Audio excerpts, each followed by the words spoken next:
right, good evening, everybody. Welcome. This is the regular board meeting for the School District of Waukesha Board of Education. Today is Wednesday, July 9th, 2025. We start with the roll call. Eric, I'm sorry, I'm standing here. I apologize. Please stand for the Pledge of Allegiance. I pledge allegiance to the flag of the United States of America and to the republic for which it stands, one nation, under God, indivisible, with liberty and justice for all. Thank you. My apologies. Now the roll call. Eric Brooks. Here. Natalie Gren. Here. Thomas Harlan. Here. Betty Koenig. Here. Carrie Kozlowski. Here. Diane Voigt. Here. David Wad. Here. Anthony Zenobia. Here. Kelly Piasek. Here. All right. This meeting is a little different than our normal meetings because we didn't have a few of our committees this month, so we will have some committee business that happens during general business.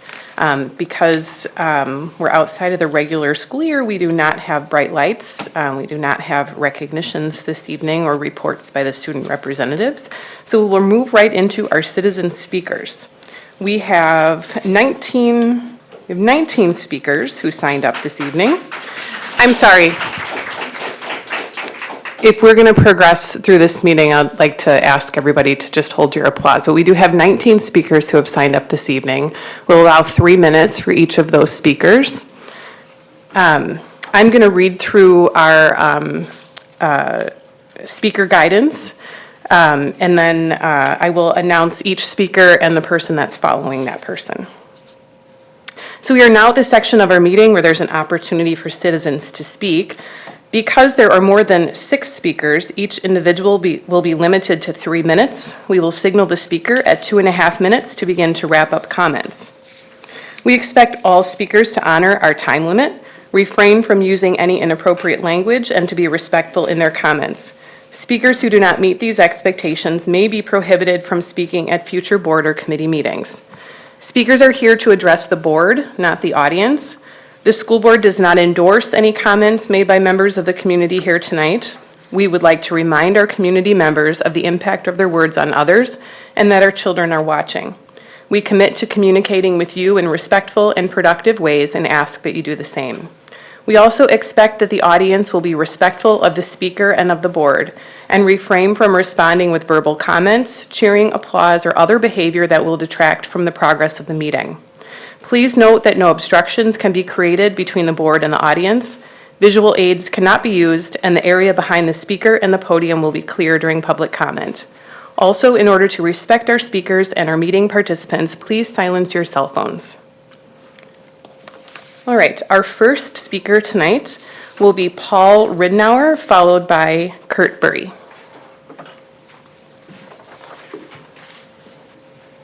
And Paul, if you could just make sure that green light is on the microphone. Thank you. There we go. Paul Ridenour, W276S2160, Fenway Drive South, and here in Waukesha, 53188. Good evening, everyone. I just want to say thank you first to Dr. Siebert and Mr. Clark for meeting with me. I was one of the citizens that submitted a proposal, not against any of the 4, but taking the 4 into consideration in an alternative proposal. And so I did email all the board members that as well, and I do want to thank them for taking the time to meet with me. One of the things that I just want to express is I feel that we need more data. We need to have a data-driven decision for the community at large because of how much it does impact. The population data from UW-Madison is great and all, but it doesn't really show the movement of the different populations in each neighborhood or each, if this is the zone for Summit View, for example, where those populations have moved to over the last 20, 25 years. And that population data is pretty easy to obtain since you have all the addresses of the students in the district. Again, it's a massive data dump, and I think that we just need to have a lot more data-driven decisions. And I'm not just saying that as an engineer by trade, but I think this decision really needs to be more data-driven. I've seen a little data from the district so far, but I don't think it's enough to warrant closing certain schools in certain areas. For example, the south and west side of towns are the only places in the school district of Waukesha that can actually have growth. That's the only places in the SDW boundaries that you're going to see new housing developments, like we see on the west side of Waukesha right now. I actually live right south of those new developments. But one of the things that, any of the plans calls for is the closing of Bethesda. With the population growth happening on the south and west sides of Waukesha, I don't see how that's going to serve the residents of that side of town better than what we currently have. And I understand the need, the proactiveness of the board and the body to try to, save money, right? To be fiscally responsible, and I understand all those things. 30 seconds. One of the things that I would implore the board to do is just make a better data-driven decision. Gather as much data as you can. I'm not saying you have to spend a ton of money on studies and whatnot, but I think it just needs to be a more data-driven decision. Thank you. Thank you. The next speaker is Kurt Burry, followed by Eric Eggers. Hi, my name is Kurt Burry. I'm the father of two graduates from the school district of Waukesha and one that's currently enrolled in one of the schools here. I want to start out by kind of echoing what the first speaker said is data-driven decision. Now, I recognize that this just came out last month with the official presentation at the last Board of Education meeting, but I think there needs to be more information to raise the confidence level of not only the board members, but the citizens of our community, so that we understand the current enrollment as well as the projections over the next few years. Now, from what I understand, the data came from the Department of Public Instruction in Wisconsin, and there is a historical trend that shows a roughly 2% decline in overall enrollment in the school district of Waukesha. And Waukesha is not alone. We're seeing enrollment declines across the school districts throughout Wisconsin. So it's not like this is a singular event within the school district of Waukesha. And there's a lot of consideration, so this is a tough decision. But one thing that hasn't been addressed in the first three options is the enrollments at the high school level. And what I'm afraid of is that we make a small decision that if the enrollment projections continue, we're going to have to revisit this in 3 years. And then we're going to have to talk about the high school level. And that's a huge debate right there. So that's why, like with option D, when I first saw option D, I thought that was crazy. Bringing 7th and 8th graders together with high school students, I mean, that's just a recipe for disaster. But as I learned more about that, there are some benefits to that. There's consolidation of services, there's consolidation of like extracurriculars, as well as gifted and talented programs like math programs. We spent a lot of money on curriculum. We have a high retention rate for our teachers. A lot of those teachers travel between locations right now. If we're able to consolidate those locations, there's a lot of advantages. And having a 7th through 12th model, it's not something that hasn't been done before. New Berlin has done this for decades. And I actually ran into a friend of mine that had two children that graduated from 30 New Berlin. seconds. He spoke very highly of that program. I was surprised. I had a really long conversation with him, and he said there were no issues with 7th and 8th graders being bullied by the upperclassmen, because even though it's in one building, there are two separate locations. You got 7th and 8th grade, and then a high school. So we should, when we're getting all the data, make a good decision, bring the data to the public so we have better understanding, and also just look at the pros and cons of all the options before making a final decision. Thank you. Next up is Eric Eggers, followed by Sean Sherbet. I'll probably repeat a few points from previous speakers, but I'll just read what I wrote down anyway. So according to tonight's agenda, later you will hear an update report on the initiative known as Optimizing Our Future, or OOF. I really hope that you take the opportunity to ask some serious probing questions, because based on the materials that I've had the opportunity to review, So far, I don't have the impression that the plans were fully thought out, or at least not fully disclosed. And sure, it shows you can move numbers around and match building capacities with student populations, but it doesn't give a whole lot of detail about who moves where. Several of the plans call for moving students from other schools into Summit View or closing Hawthorne. What happens to the kids who go to those schools? I'm pretty sure Hawthorne had a good level of dual language enrollees. Is there enough room in them, for them in the two schools that each plan the dual language will be implemented?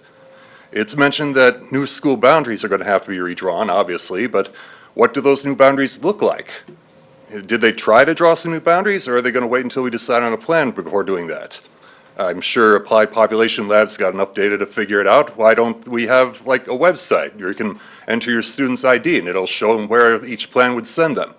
That would have really helped. How well do the remaining schools match up with new housing developments? Are we building houses that are going to be too far away from the remaining schools to be practical? How does it affect the busing situation, which I understand has been kind of strained in the recent past? So if we're going to disrupt the lives of so many students and parents, we need to be able to demonstrate that the right people have done their homework. I hope to see evidence of that at my Phase 2 session next week. Thank you.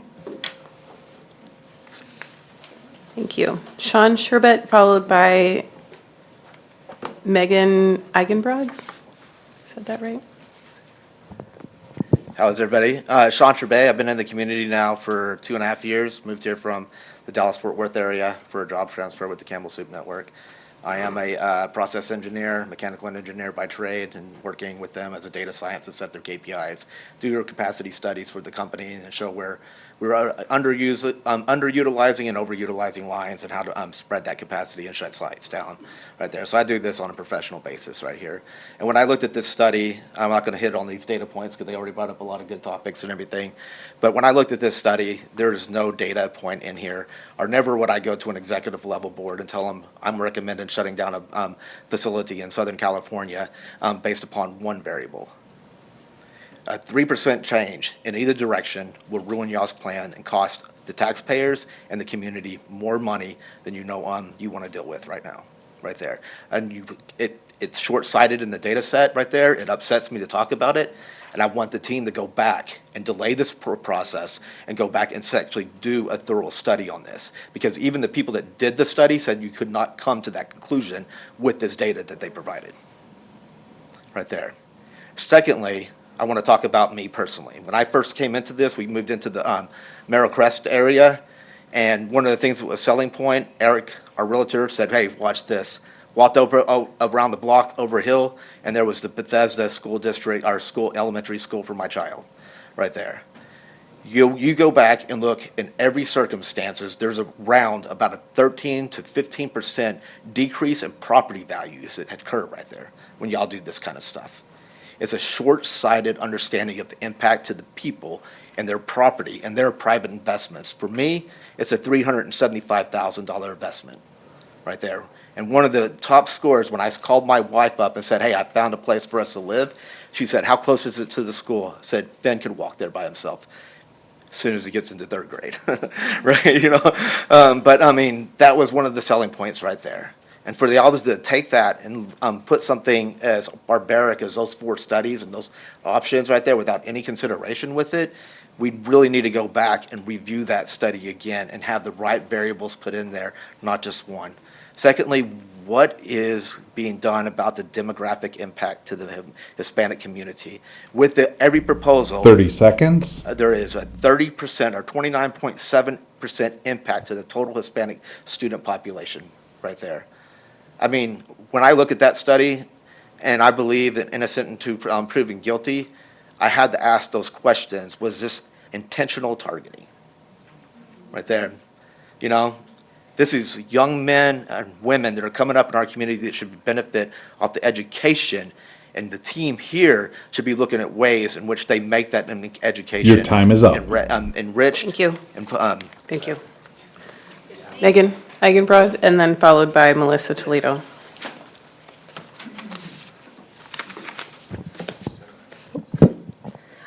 Good evening, Waukesha School Board. My name is Megan Eigenbrod, and I am a mother to 3 daughters that are or will be in the Waukesha School District.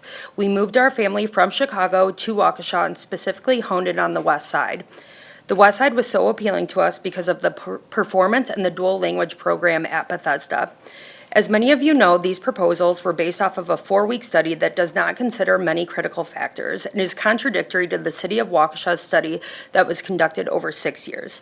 Kelly, as the board president and medical research executive, I also work in medical research, you surely understand that a study does not produce the qualitative or quantitative data required for such a decision. The 4 proposals that were put forth by the district are frankly kind of insulting to the taxpayers, children, and educators. This is a board that prides themselves on common sense. Common sense would tell you that this study is based on data that was purposefully short-sighted and narrow to fit a specific agenda, which led to extremely inaccurate and biased proposals. How can this group look at these decisions and make them for long-term sustainability of educations for thousands of children? The parents of Bethesda Elementary and the parents of those across the district demand an accurate and unbiased study to be done that includes both qualitative and quantitative results, analysis extending to 2030 and 2035, and impact studies, because that's what this really comes down to, the impact to the current and future students of the Waukesha School District. We ask for transparency, accountability, and adequate steps to be taken that would defer the timeline of decision-making and allow for proper studies to take place. We call on the City of Waukesha to become involved. Many of these schools that are proposed to be closing are in the middle of neighborhoods. They will negatively impact sought-after, safe, and established communities. It's the city's job to ensure proper education, population growth, and sustaining property values. And a final message for the board. You are elected officials. For better or for worse, you are elected by the City of Waukesha and for the people of Waukesha, which includes our children. I not only speak for myself, but the group behind me and for those that could not be here tonight, that we will not go down without a fight, especially when it concerns the education and well-being of our children. Thank you. Thank you. Next speaker is Melissa Toledo, followed by Kristen Wisniewski. Hola a todos, les voy a hablar en español, espero que está bien que lo hago. Mi nombre es Melissa Toledo y yo tengo un hijo hoy en día que acaba de cumplir 1 año con Bethesda y va a ir primero a 5K con ellos también. Buenas tardes, miembros de la Junta Escolar. Hoy hablo no solo como contribuyente y miembro de la comunidad de Waukesha, pero también, más importante, soy una mamá que va a estar afectada de estas decisiones. Las propuestas de cierre de escuelas Perdón, es que estoy muy emocional porque esto es demasiado fuerte. Las propuestas de cerrar las escuelas son muy alarmantes, especialmente por el impacto desproporcionado que tendría sobre la comunidad latina y más que nada el programa de doble lenguaje. Las escuelas primarias Bethesda y Hawthorne en 2023 y 2024 tenían poblaciones estudiantiles hispanas de 36% y 54%. Si cierran, hay posibilidad que hasta 740 estudiantes hispanos podrían ser afectados. Eso no es justo, no es justo. El programa de lenguaje dual ha sido exitoso por más de 40 años y fue una de las razones por que yo y mi familia mudamos aquí a Waukesha desde Atlanta, Georgia. Este programa ofrece no solamente conexión cultural, pero beneficios cognitivos también para los niños y mejores oportunidades profesionales, incluso salarios más altos. ¿Quién no quiere un mejor futuro por sus hijos? Me imagino que todos nosotros queremos eso. Sin embargo, cada propuesta de cierre desplaza más estudiantes del programa que hay abiertos. En opción B, por ejemplo, desplazan, que quiere decir que van a sacar 590 estudiantes del programa doble lenguaje cuando solamente hay espacios por 244. ¿Qué va a pasar con los 300 hijos, niños? ¿Qué vamos a hacer con ellos? Uno puede ser uno de mis hijos. ¿Dónde va a ir a la escuela? Yo quiero que él tiene un futuro que brilla y este programa se lo da. Entonces les pido, les ruego, por favor, que pausen estas propuestas hasta que consideren más datos y consideren 30 otros seconds. alternativos para que haya opciones y realmente no trae un impacto tan grande en nuestra comunidad latino y a nuestros hijos que hoy en día están en el programa de dual lenguaje. Gracias.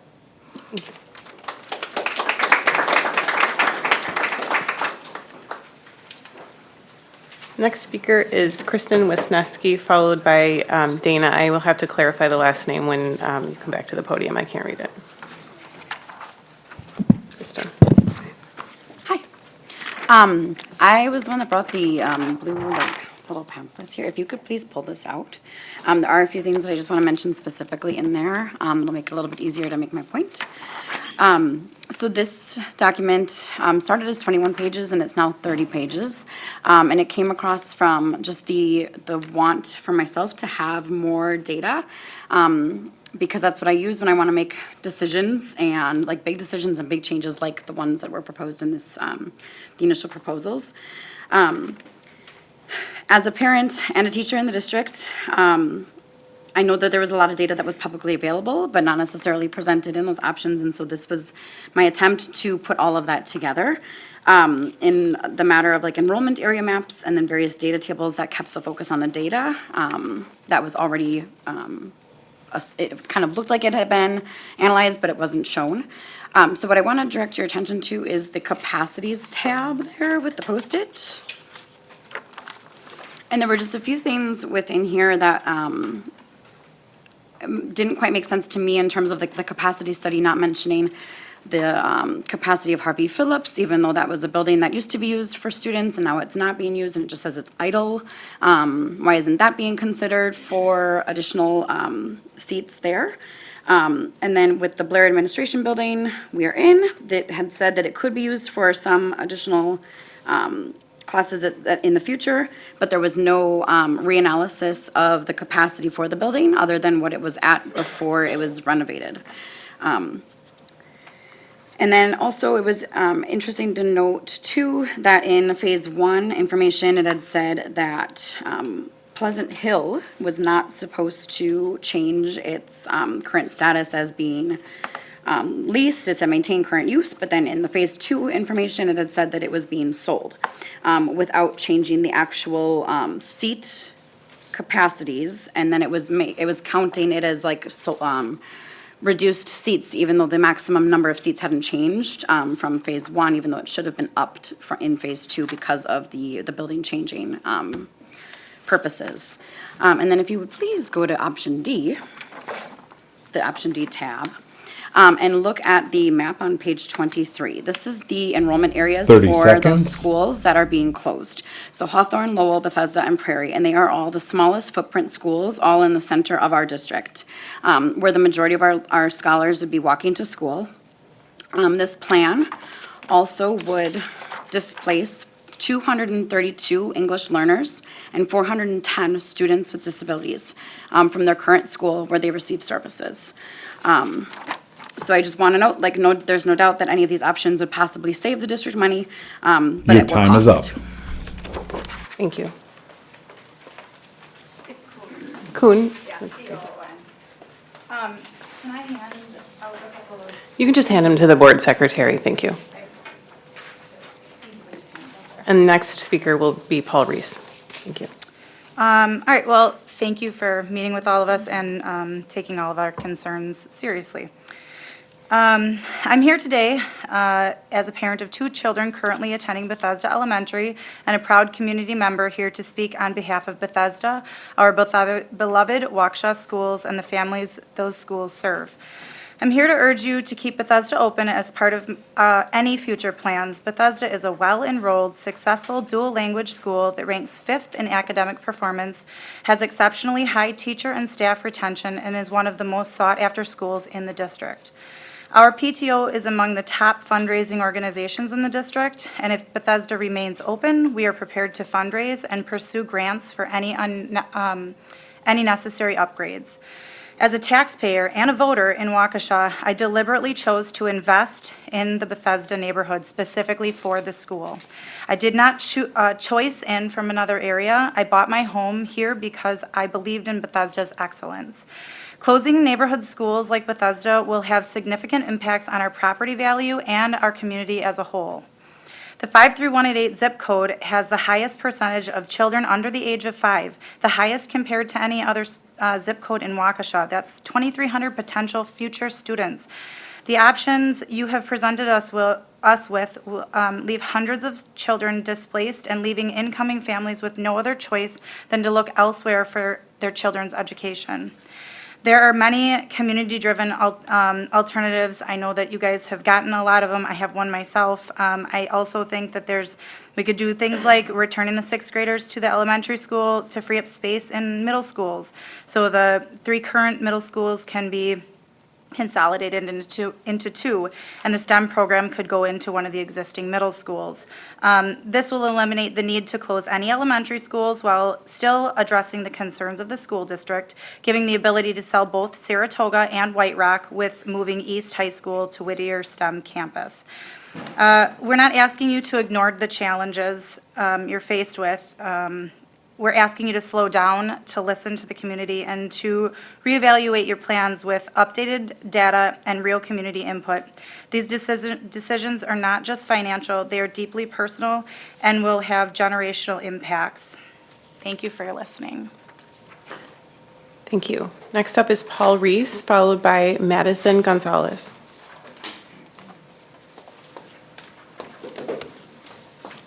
Good evening, Paul Reese. My dad bought a townhouse on Madison Court in 1983, so I've lived off of Madison Street since 1983, and I currently own a home on Rawlings Drive in Bethesda's district. So I've lived there, the vast majority of my life has been spent there. And let me tell you one thing for sure, I could care less if you closed Bethesda. I really could care less. It wouldn't hurt me a bit. Bethesda, that neighborhood, years ago, had a chance to do something for this district, to earn this district money, to be a positive. They proposed putting a cell tower over by Bethesda, kind of like Muskego has behind their football field, and other schools do. They absolutely refused and threw a tantrum about having a cell phone tower that would help this district. So my concern for that is no big deal. And again, I've lived there long enough that when Merrill Crest was built, Lowell was its elementary school. That was its school. The kids I went to school with, and that was their home elementary school. This is nothing new.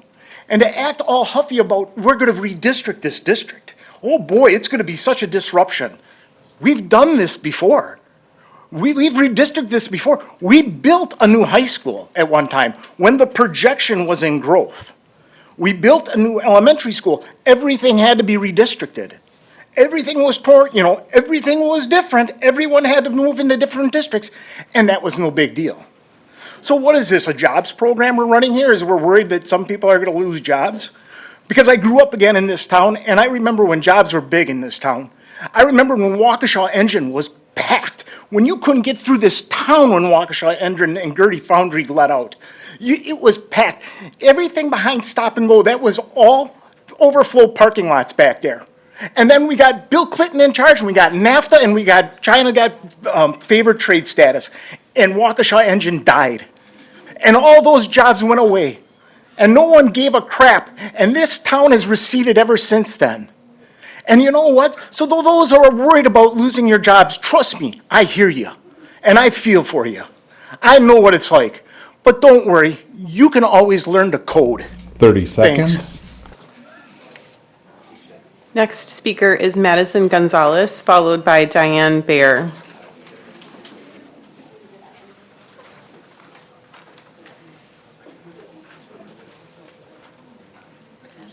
My name is Madison Gonzalez, and I'm a mom of 2 children at Bethesda Elementary School.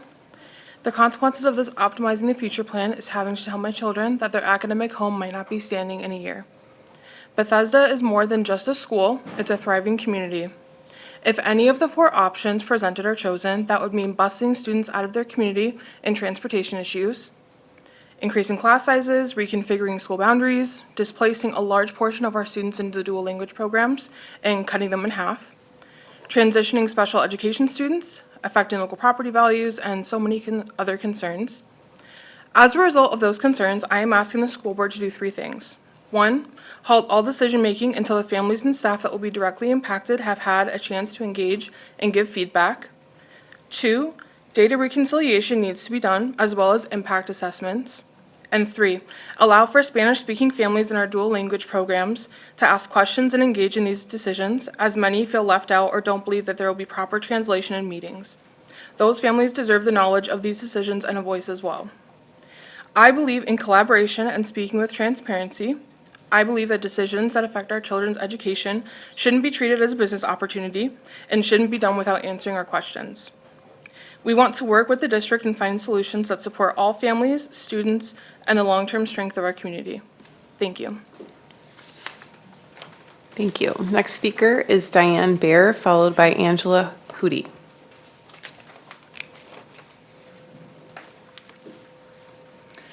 Good evening. My name is Diane Baer. I'm a resident of Waukesha and a parent of Summit View students. From that perspective, after attending the district information sessions and watching the Optimizing Our Future presentation, I have been left with multiple concerns for my kids' education and the Waukesha community as a whole.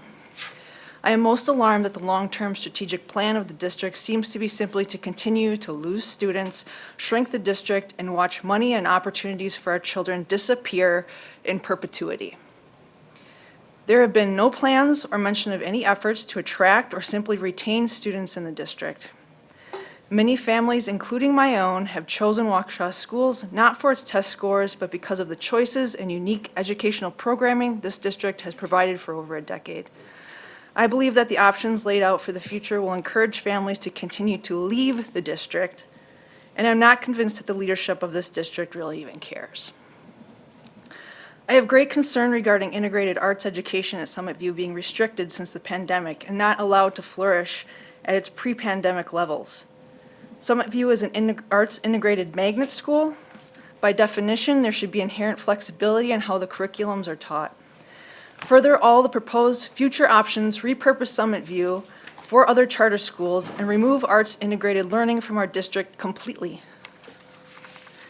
The leadership of this district has shown that they do not value arts education and what Summit View has brought our families. I think this should be of concern to the greater Waukesha community. In the past, Summit View has partnered with local businesses like Good Harvest Market to promote healthy eating, local dance studios to teach our kids different types of healthy movement, and the Waukesha Civic Theater and Milwaukee Symphony Orchestra to introduce our kids to creative outlets. Why would Waukesha, as a community, want to do away with these opportunities for our children? The mission of the School District of Waukesha includes helping our children to be career ready. Most employers do not care about test scores. Our kids will need to be able to be creative, self-motivated, and able to persevere in order to find employment or create employment opportunities for themselves. These characteristics are not always natural, but can be exercised and honed through arts education and personalized learning programs. Arts integrated education is in the best interest of our district and our community. Thank you. The next speaker is Angela Hootie, followed by Mitchell Gallagher.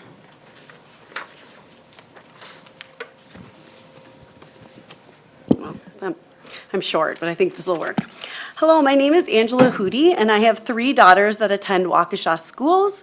2 will be at Butler this fall and 1 at Summit View. My husband and I have lived in Waukesha for 18 years. I understand the need for changes in the district as suggested by the current options, but I believe there are ways to do it with less disruption and less redistricting. I would like to propose some revisions to the current Plan B. These revisions still achieve a total seat reduction of 2,111 and a 16% reduction in capacity as outlined in the original Plan B. However, It is accomplished with far less disruption overall. Also, with these revisions, more students would stay at their current schools, there would be less redistricting needed overall, and it would keep busing costs down by keeping students at schools closer to their homes. There are 5 key components of this revised plan. Number 1, K-5 STEM would stay at Whittier. The district has already closed 3 neighborhood schools for STEM, and I would encourage the board to keep K-5 STEM at their current location. Number 2, Saratoga STEM would be housed as a specialty program within a regular middle school at either Les Paul or Horning. This would allow the district to keep 3 middle schools open.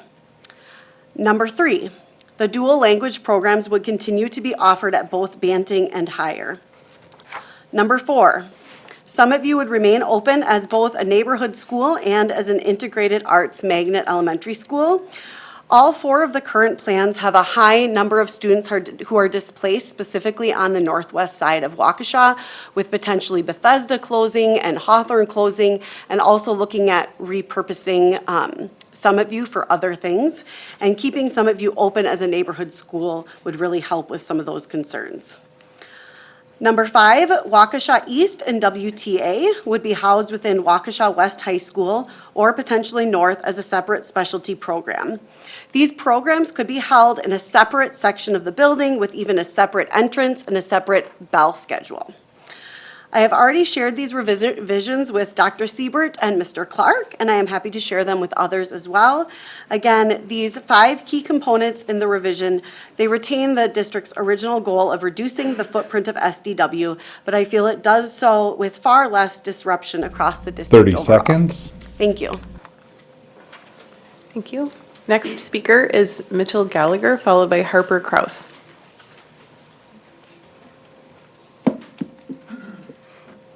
There has routinely and consistently been a framing of the questions regarding these proposals as a purely emotional response. Instead of addressing valid concerns, your constituents are being ignored and their questions are being dodged. Our questions and concerns about the strengths, weaknesses, opportunities, and threats of these decisions are swept under the rug, all in the name of fiscal responsibility.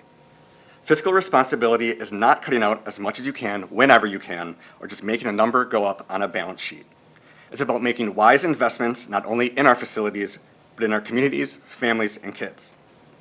Fiscal responsibility means doing your due diligence, understanding the full scope of the issue, exploring your options, understanding the opportunity costs that you will be responsible for, and yes, gathering input from your community, real input, not curated phrases on a Post-it note.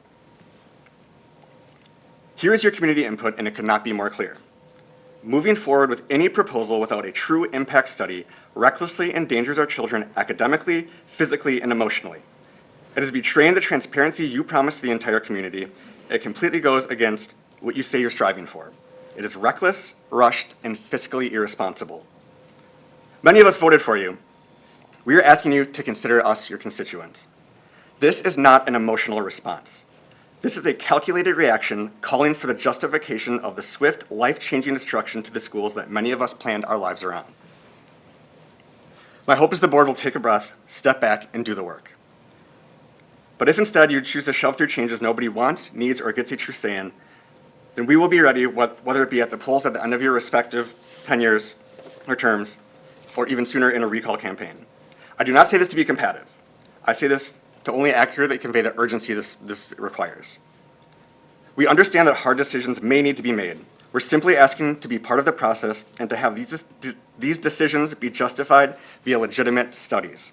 Slow the process, do your homework, listen to the feedback. If you don't, we will react accordingly.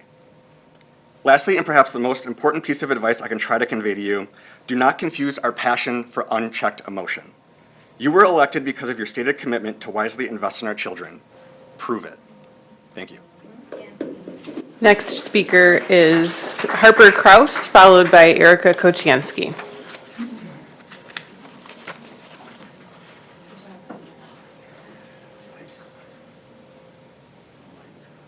Hi, my name is...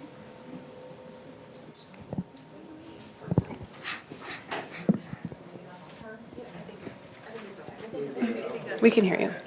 Hi, my name is Harper Kraus, and although I will be going to middle school this fall, I am concerned about the closing of our of our elementary schools.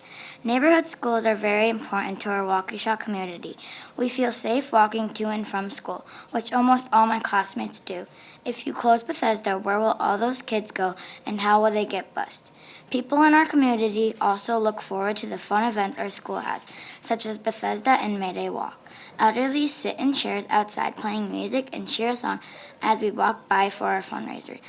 I worry about how big class sizes will be with all these school closures, especially for special ed and kids who need extra support, such as my brother who has a vision impairment and gets overwhelmed in crowds and has special teachers who help him. Aren't there other ways we can save money that doesn't have a big impact? I ask you to slow down and don't rush on making such a big decision. My school has a saying that is once a bobcat, always a bobcat. Thank you. Thank you, Harper. Next.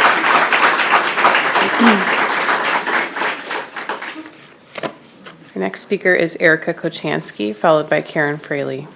It's hard to follow that. Thank you, Harper.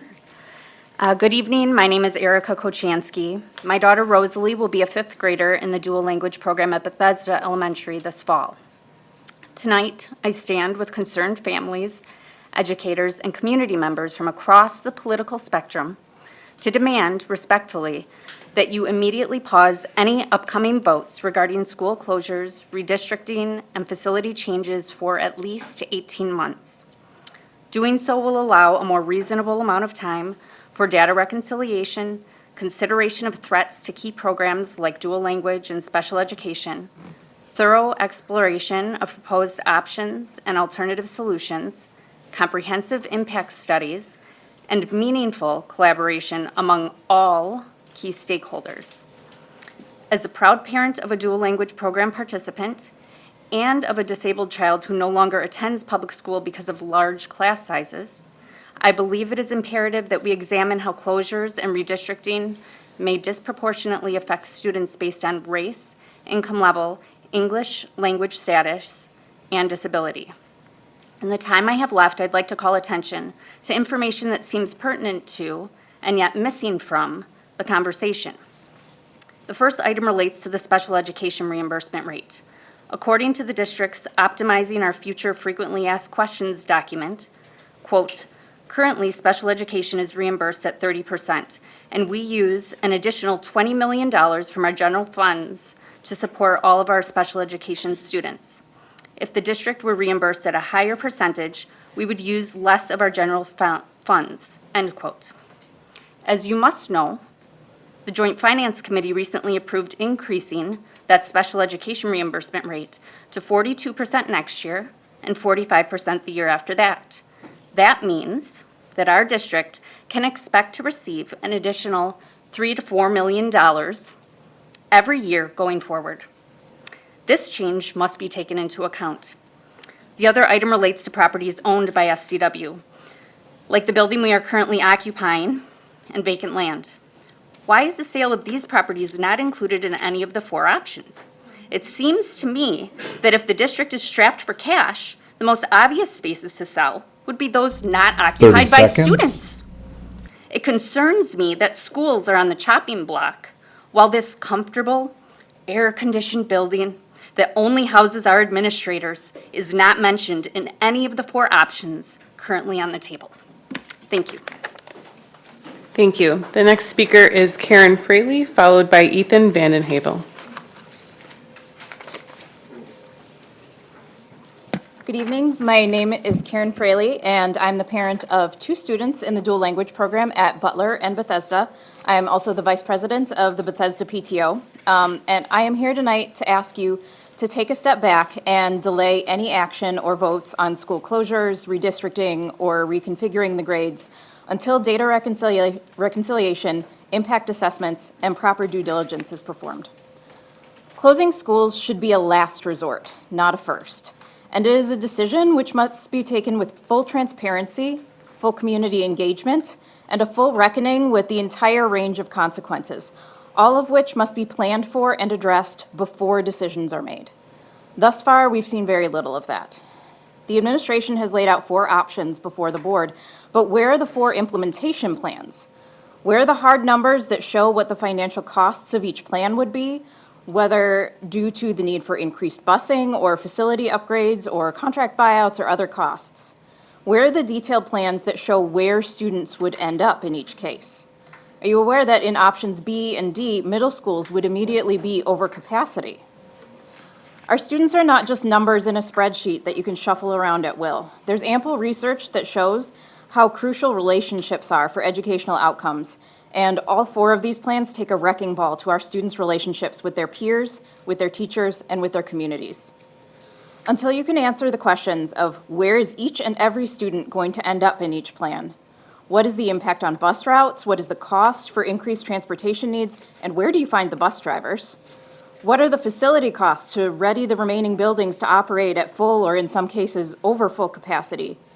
And finally, how will you ensure the least amount of disruption to the education of the students currently enrolled in the district while still setting us on a stable pathway to the future? Until you can answer all of these questions to the satisfaction of all stakeholders in the community, you should not go forward with any of these plans. And you've actually got a real opportunity right now. The community is more activated and engaged in wanting to come up with solutions for this district than it ever has been before. Use that energy, use that knowledge and expertise, engage with parents and the community in a real way, not just humoring our critiques as us being overly emotional about the situation. Please step on the brakes, restart this process in a way where you can take your time, think 30 through the seconds. logistics and consequences, collaborate with the full community, and ultimately make our district stronger. Thank you. Thank you. The next speaker is Ethan Vandenhavel, followed by Sarah Vandenhavel.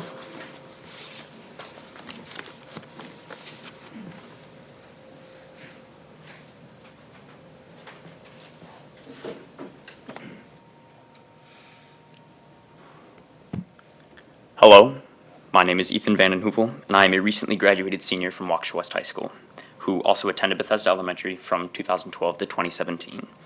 I lived over by Prairie Elementary School, so I could have easily gone there, and I instead chose to go to Bethesda because of the opportunity that it offered for a young learner like myself. One of the big highlights of Bethesda is our dual language program, which had an impact not just on everybody who was in the dual language program, but as everybody as a whole. We implemented it in our curriculum, we put it in our daily announcements, so everybody got that little taste of Spanish, and then it allowed them to then pursue language in middle and high school and beyond. I'm here today because I'd like to address the newly proposed budget cuts and why I don't believe we should go through with them. Option A is we would lose the one and only arts program in our district that makes us different and unique. Kettle Moraine has a very, very large arts program, specifically at their high school, and as an avid drama student myself, I'm a Jerry Award winner and I have multiple state acting awards. I know firsthand the importance that arts and theater and music has on young people like myself. I'm actually pursuing it in college because of the experiences I've had here. Option B will combine the elementary and middle school, which is an issue because what I'm learning at 5 years old and what I'm learning at 14 years old is completely different, and it really doesn't cross-trend too well. Option C, it was hard enough to move everybody to the middle school level 15 years ago. I don't really see why we'd go back. We'd have to backtrack so much hard work. It feels a little like in the past, if you will. Option D is my least favorite. It messes with the entire structure of the district as we know it. 7th graders and high school seniors should not be together. Our high schools don't have the space. I know it personally, we do not have the space to accompany everyone and give them the best option for learning they have. Consolidating extracurriculars would be unfair because I can't imagine competing against a 13-year-old in high school track or football or soccer or anything like that. Well, it's true birth rates have decreased by approximately 1.7%. That isn't all to blame for the decrease. We've lost many of the programs that made us unique, including the personalized learning programs. And with so many alternatives, such as like the Waukesha Catholic system, our already short number is dwindling even further. We also have, and I have many friends who don't identify as either male or female, and they feel very not welcome in this district and therefore have left, so the inclusion is a big reason as well. More so, I just believe that the district needs to consider all the options, not just the 4 proposed, before making any further decisions. Thank you.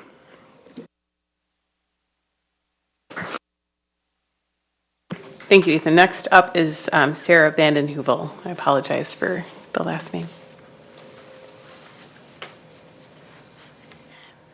I'm so proud that was my kid.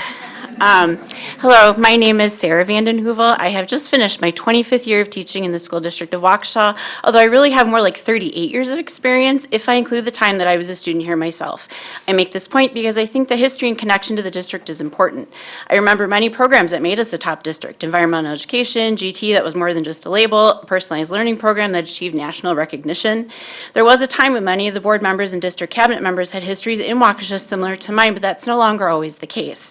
And I think that disconnect makes it easier to be detached from seeing the whole picture. In this mindset, the district is approached as a business focused on reducing the number of additional seats rather than who's actually sitting in them. This is evidenced when the district celebrates every time it mentions the referendum debt is being paid off early, rather than realizing that those additional resources could be shifted to alleviate some of the financial burdens, leading to discussions of reductions in the first place. While it is true that there is a decline in birth rate, this isn't the only thing going on, and we continue to ignore the elephant in the room, which is why is the district continuing to make decisions that push families who have school-aged children further away. Religious-based private schools in Waukesha have long existed for families that want their students' education to match their religious beliefs. It is a relatively new concept for families to choose private schools based on their non-religious philosophies, and one that seems to be gaining momentum on both ends, as there are now private schools aligned with more conservative belief systems and those that promote a personalized learning agenda. I think it's interesting that parents literally told cabinet members that the personalized learning program is so important to us, we will leave the district if it's eliminated, and the district did it anyway. Now there's a whole school opening in our community this fall to offer that learning to families willing to make the jump for what they believe in. They will have 216 seats available, and 2 years from now that number will increase to 360 as Autumn Hill becomes a 612 school. I think it's also interesting to note that Mill Creek Academy had 324 students in K through 7th this year, which is only about 40 students less than the entire Waukesha Catholic school system, which is K-8th. These aren't necessarily all STW families. Many of them would have been previously, though. What made them choose to leave, and do we even know? I also have many concerns about the proposed plans for eliminating seats, and not only because my beloved Bethesda seems to be on the chopping block for each one. I don't understand how we can celebrate that 430 seals of biliteracy have been awarded since 2017, and in the next breath make a plan to cut available seats for dual language by half, and in some plans, create the need for excessive busing if it's only offered on one 30 side of town. seconds. Plan D raises the most flags because it impacts dual language STEM and completely eliminates the middle school model. I was one of the pioneer 6th grade middle school teachers. We had to have some well thought out conversations to convince parents to move kids to the middle school. I can't imagine telling them, oops, we made a mistake, and moving them back. And I just don't understand why we would think middle schoolers would survive in a high school setting.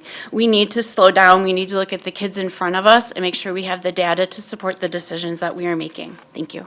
Thank you. One more. Our last speaker tonight is Chris Nestigen Palm. Thank you.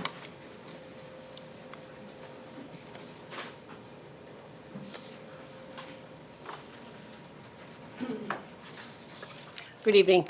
I'm Chris Nestigen Palm. I have 4 kids, and they went straight through our beautiful Blair School onto Butler, onto North, and thrived.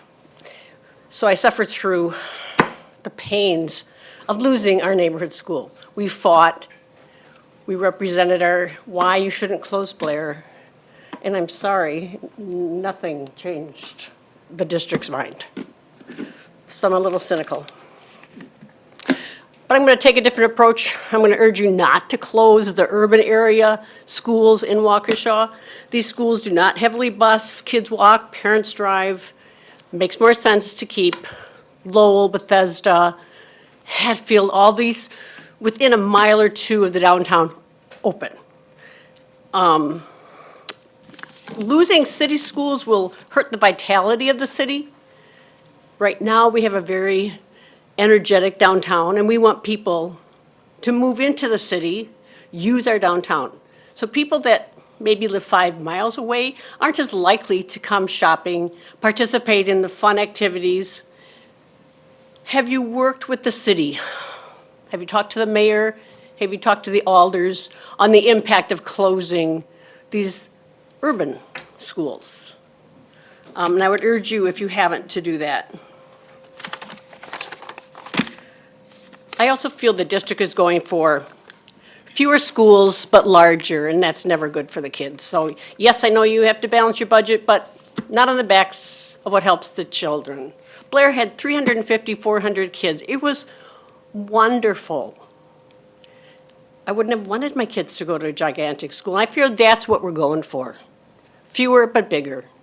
And I don't think that's good. All right, that's all I got. Thank you. Thank you.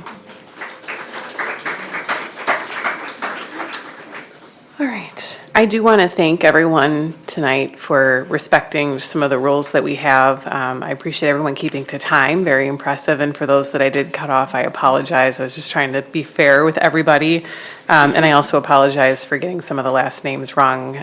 We live in a pretty diverse community, which is a beautiful thing, but I couldn't read them all and I couldn't pronounce them all correctly, so I do apologize for that. But thank you again for coming and sharing your perspective. So we're going to move into our minutes approval for tonight. The board back on to business. We have 2 sets of minutes for your review tonight, both from June 11th regular board meeting and the executive session. Mrs. Voigt. I move to approve the minutes as presented for the June 11th Board of Education meeting and the June 11th executive session as presented. Second. Seconded by Mr. Brooks.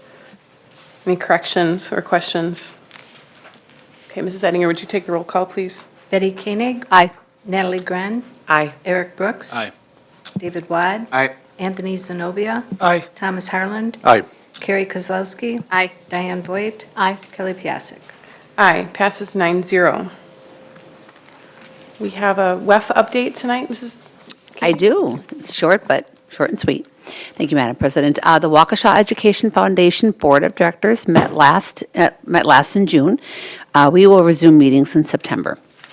The 2025 Partners in Education reception was very well attended. Thank you to the board members who could attend with us. Golf is coming up. The 2025 golf outing is 8/7 of 2025 at Ironwood. We have 180 golfers and still room for about 6 or 7 more groups. If you're thinking of signing up, please do so soon, though, and contact Lynette to help you get it set up. We still have a handful of sponsorships left. If you're interested in volunteering, call or email Lynette. Visit wefgolf25.givesmart.com or text WEFGolf25 to 76278. Finally, as a reminder, we have several WEF board members who will be completing their terms at the end of the 2025 year, and we're looking for new board members to join us. If you know anyone who might be interested, please contact Lynette. Madam President, this concludes my WEF report. Thank you. Thank you, Mrs. Koenig. We do have an annual action that we need to take tonight that involves approval of the annual expulsion resolutions. We're going to have Mr. Pat introduce that and we'll go from there. Thank you, Dr. Piasek. State law, Wisconsin Statute 120.13, sub E, required the board to adopt a resolution in order to use a panel versus the full board to conduct expulsion hearings.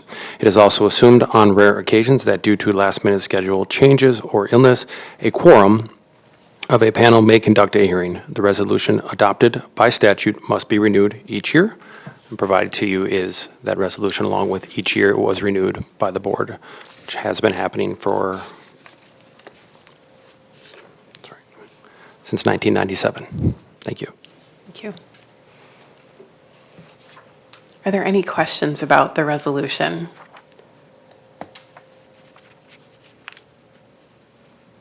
I move approval of the expulsion resolution pursuant to state statutes 120.13 sub 1 sub E as presented. Second. Thank you. I think Mrs. Voigt actually seconded it, but we didn't hear her, so is that okay, Ms. Kozlowski? Okay, seconded by Mrs. Voigt. Any other questions? Okay. Mrs. Ettinger, would you take the roll call, please? Carrie Kozlowski? Aye. David Wad? Aye. Betty Koenig? Aye. Eric Brooks? Aye. Diane Voigt? Aye. Natalie Gren? Aye. Anthony Zenobia? Aye. Thomas Harland? Aye. Kelly Piasek? Aye, passes 9-0. All right. Now we are going to move on to another annual requirement, which is our crime statistic reporting. Also back to Mr. Pat. Wisconsin 2023 Act 12 created a new annual legal reporting requirement for schools and district as outlined in Wisconsin Statute 118.124. Purpose of the statute to collect data on state and local law violations that occur on school property. The requirement applies to public high schools, including independent charter schools with high school grades, and private schools participating in the private school choice programs with high school grades. Under the law, these schools must report data to the Department of Public Instruction on any crimes occurring on school or district property. This report must be filed annually with DPI by July 31st, beginning this year. In addition, the district is required to report the statistics to the school board. As we are here, all attachments were available in board docs and are there for you.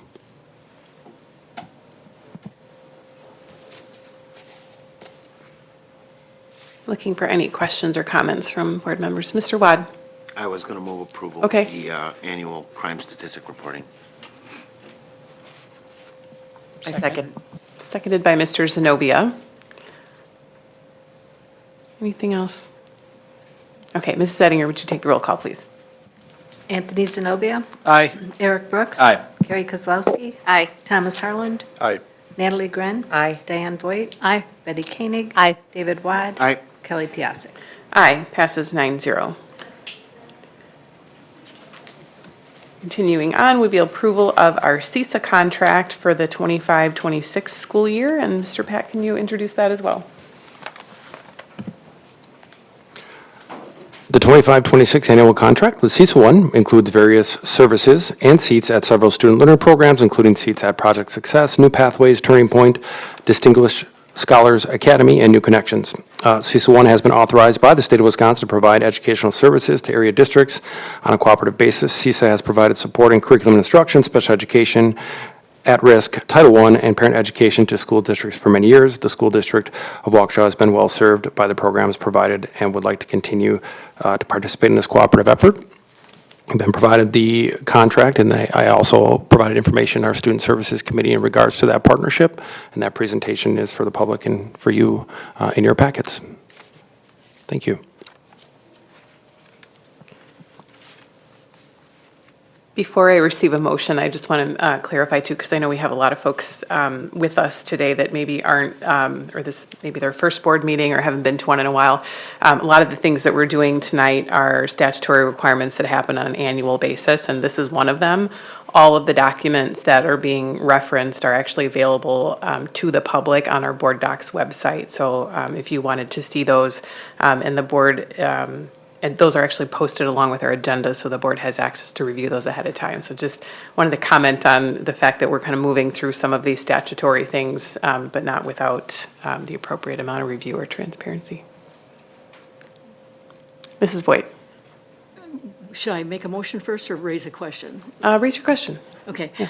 With the changes in the legislative perspective on reimbursement for high-cost special needs programs, I'm wondering if some of the ones listed here at Turning Point, New Connections Project, Success, et cetera, would fit under those reimbursement categories. I don't know the legislation exactly. My initial assumption is going to be yes, they will, based on obviously the contracts we have and the amount that we have for those students with those specific programs. Go ahead. Then I move that we approve the 2025-26 CISA contract as presented. Second. Seconded by Mrs. Koenig. Any further questions?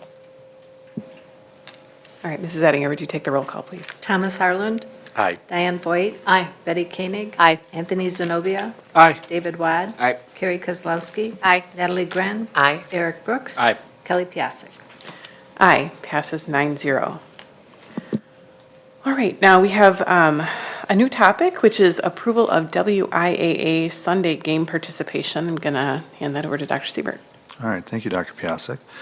So looking ahead to the winter of 25-26, our Waukesha Wings hockey team would like to participate in two events that also play in tournaments that include Sundays. So the first one is November 30th. That's a Kettle Moraine tournament. And the second one would be one we would be hosting, the Joe Raymond Tournament on December 28th. We included for you the WIAA handbook, and under Section 5, letter B, it states contests on Sundays, unless such participation is approved by the Board of Education, they prohibit it, right, unless it's approved by you or the governing body of all participating institutions. So we're bringing it forward to ask for your considered approval of allowing our Wings hockey team to play in those two Sunday events. Thank you. So just a reminder on the Wings program is a co-op across multiple school districts. The largest co-op that we have collectively, and anyone who's familiar with the junior program knows that ice time is really hard to get, and there's also quite a bit of weekend activity throughout all of that. So just some clarification about why we're talking about this. Any other questions? Mr. Harland. So yes, I'm well aware that ice time is very difficult to achieve. By potentially hosting the tournament, the Joe Raymond tournament, how much stress or what is our involvement from our district staff that is the additional requirement for the Sunday? Obviously, it is an odd request that is built into the bylaws to have on Sundays. I'm just curious how often or what is that additional burden for our staff? For our staff to be able to participate on the Sunday, is your question, Mr. Harland? More specifically, we're hosting or stated to host that tournament. Sure. To my knowledge, this request came from Waukesha North, Mr. Plitzowite, the athletic director who oversees the Wings team. And as Dr. Piasek said, it not only encompasses our Waukesha high schools, but multiple other school districts. So generally speaking, I think they're excited about the opportunity. I think it is somewhat related to the limited ice time and wanting to have the tournament most likely on a Saturday and a Sunday versus other days of the week. And so I think they're more than willing to put in whatever it takes in order to get the job done. I don't know if that answers your question, but I don't have an exact understanding of how they split the duties amongst all of the schools. I know there's a revenue sharing aspect and there's also a workload sharing aspect to the greatest extent possible.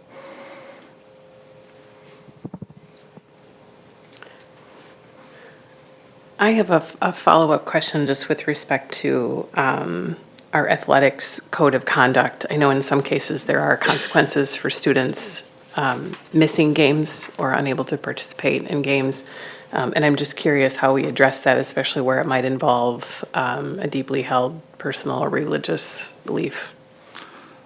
I would say this would be very similar to other examples where there would be flexibility granted by the coaches and an understanding that if that was something that infringed upon a family's rituals or experiences that they take part in on Sunday, that would be an excused absence and without any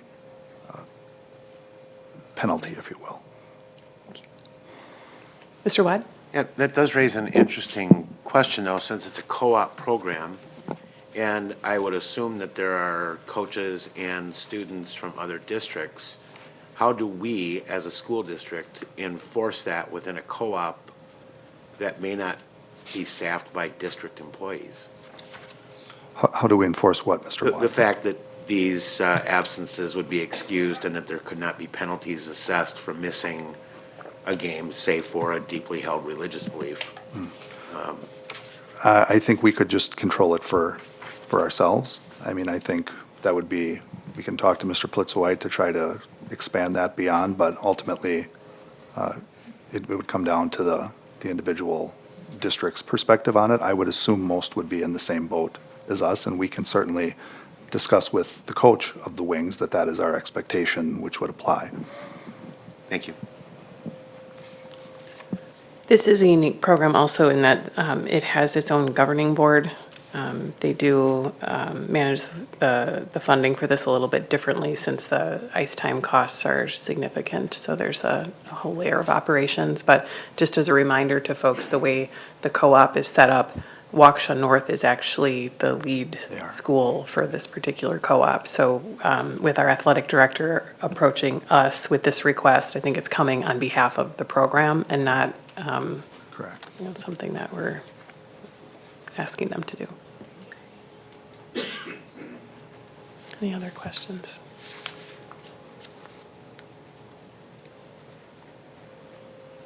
I'd like to vote to approve the WIAA Sunday game participation. Okay, moved by Mrs. Grenn, Second. seconded by Mr. Brooks. Okay, Mrs. Settinger, would you take the roll call, please? David Wad. Aye. Thomas Harlan. Nay. Diane Voigt. Aye. Natalie Grenn. Aye. Betty Koenig. Aye. Anthony Zenobia. Aye. Eric Brooks. Aye. Carrie Kozlowski. Aye. Kelly Piasek. Aye, passes 8-1. Thank you. Moving on, we will now have an update on optimizing our future long-range planning, and Dr. Siebert is going to lead us with that conversation. Yes, thank you, Dr. Piasek. I'm just trying to figure out how I get this off the screen.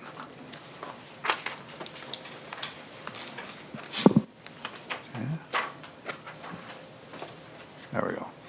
Okay, so, yes, thank you. We will walk through this Phase 2 overview, and as just a brief reminder, we try to do this each time. We started this process with a conversation with the board back in March.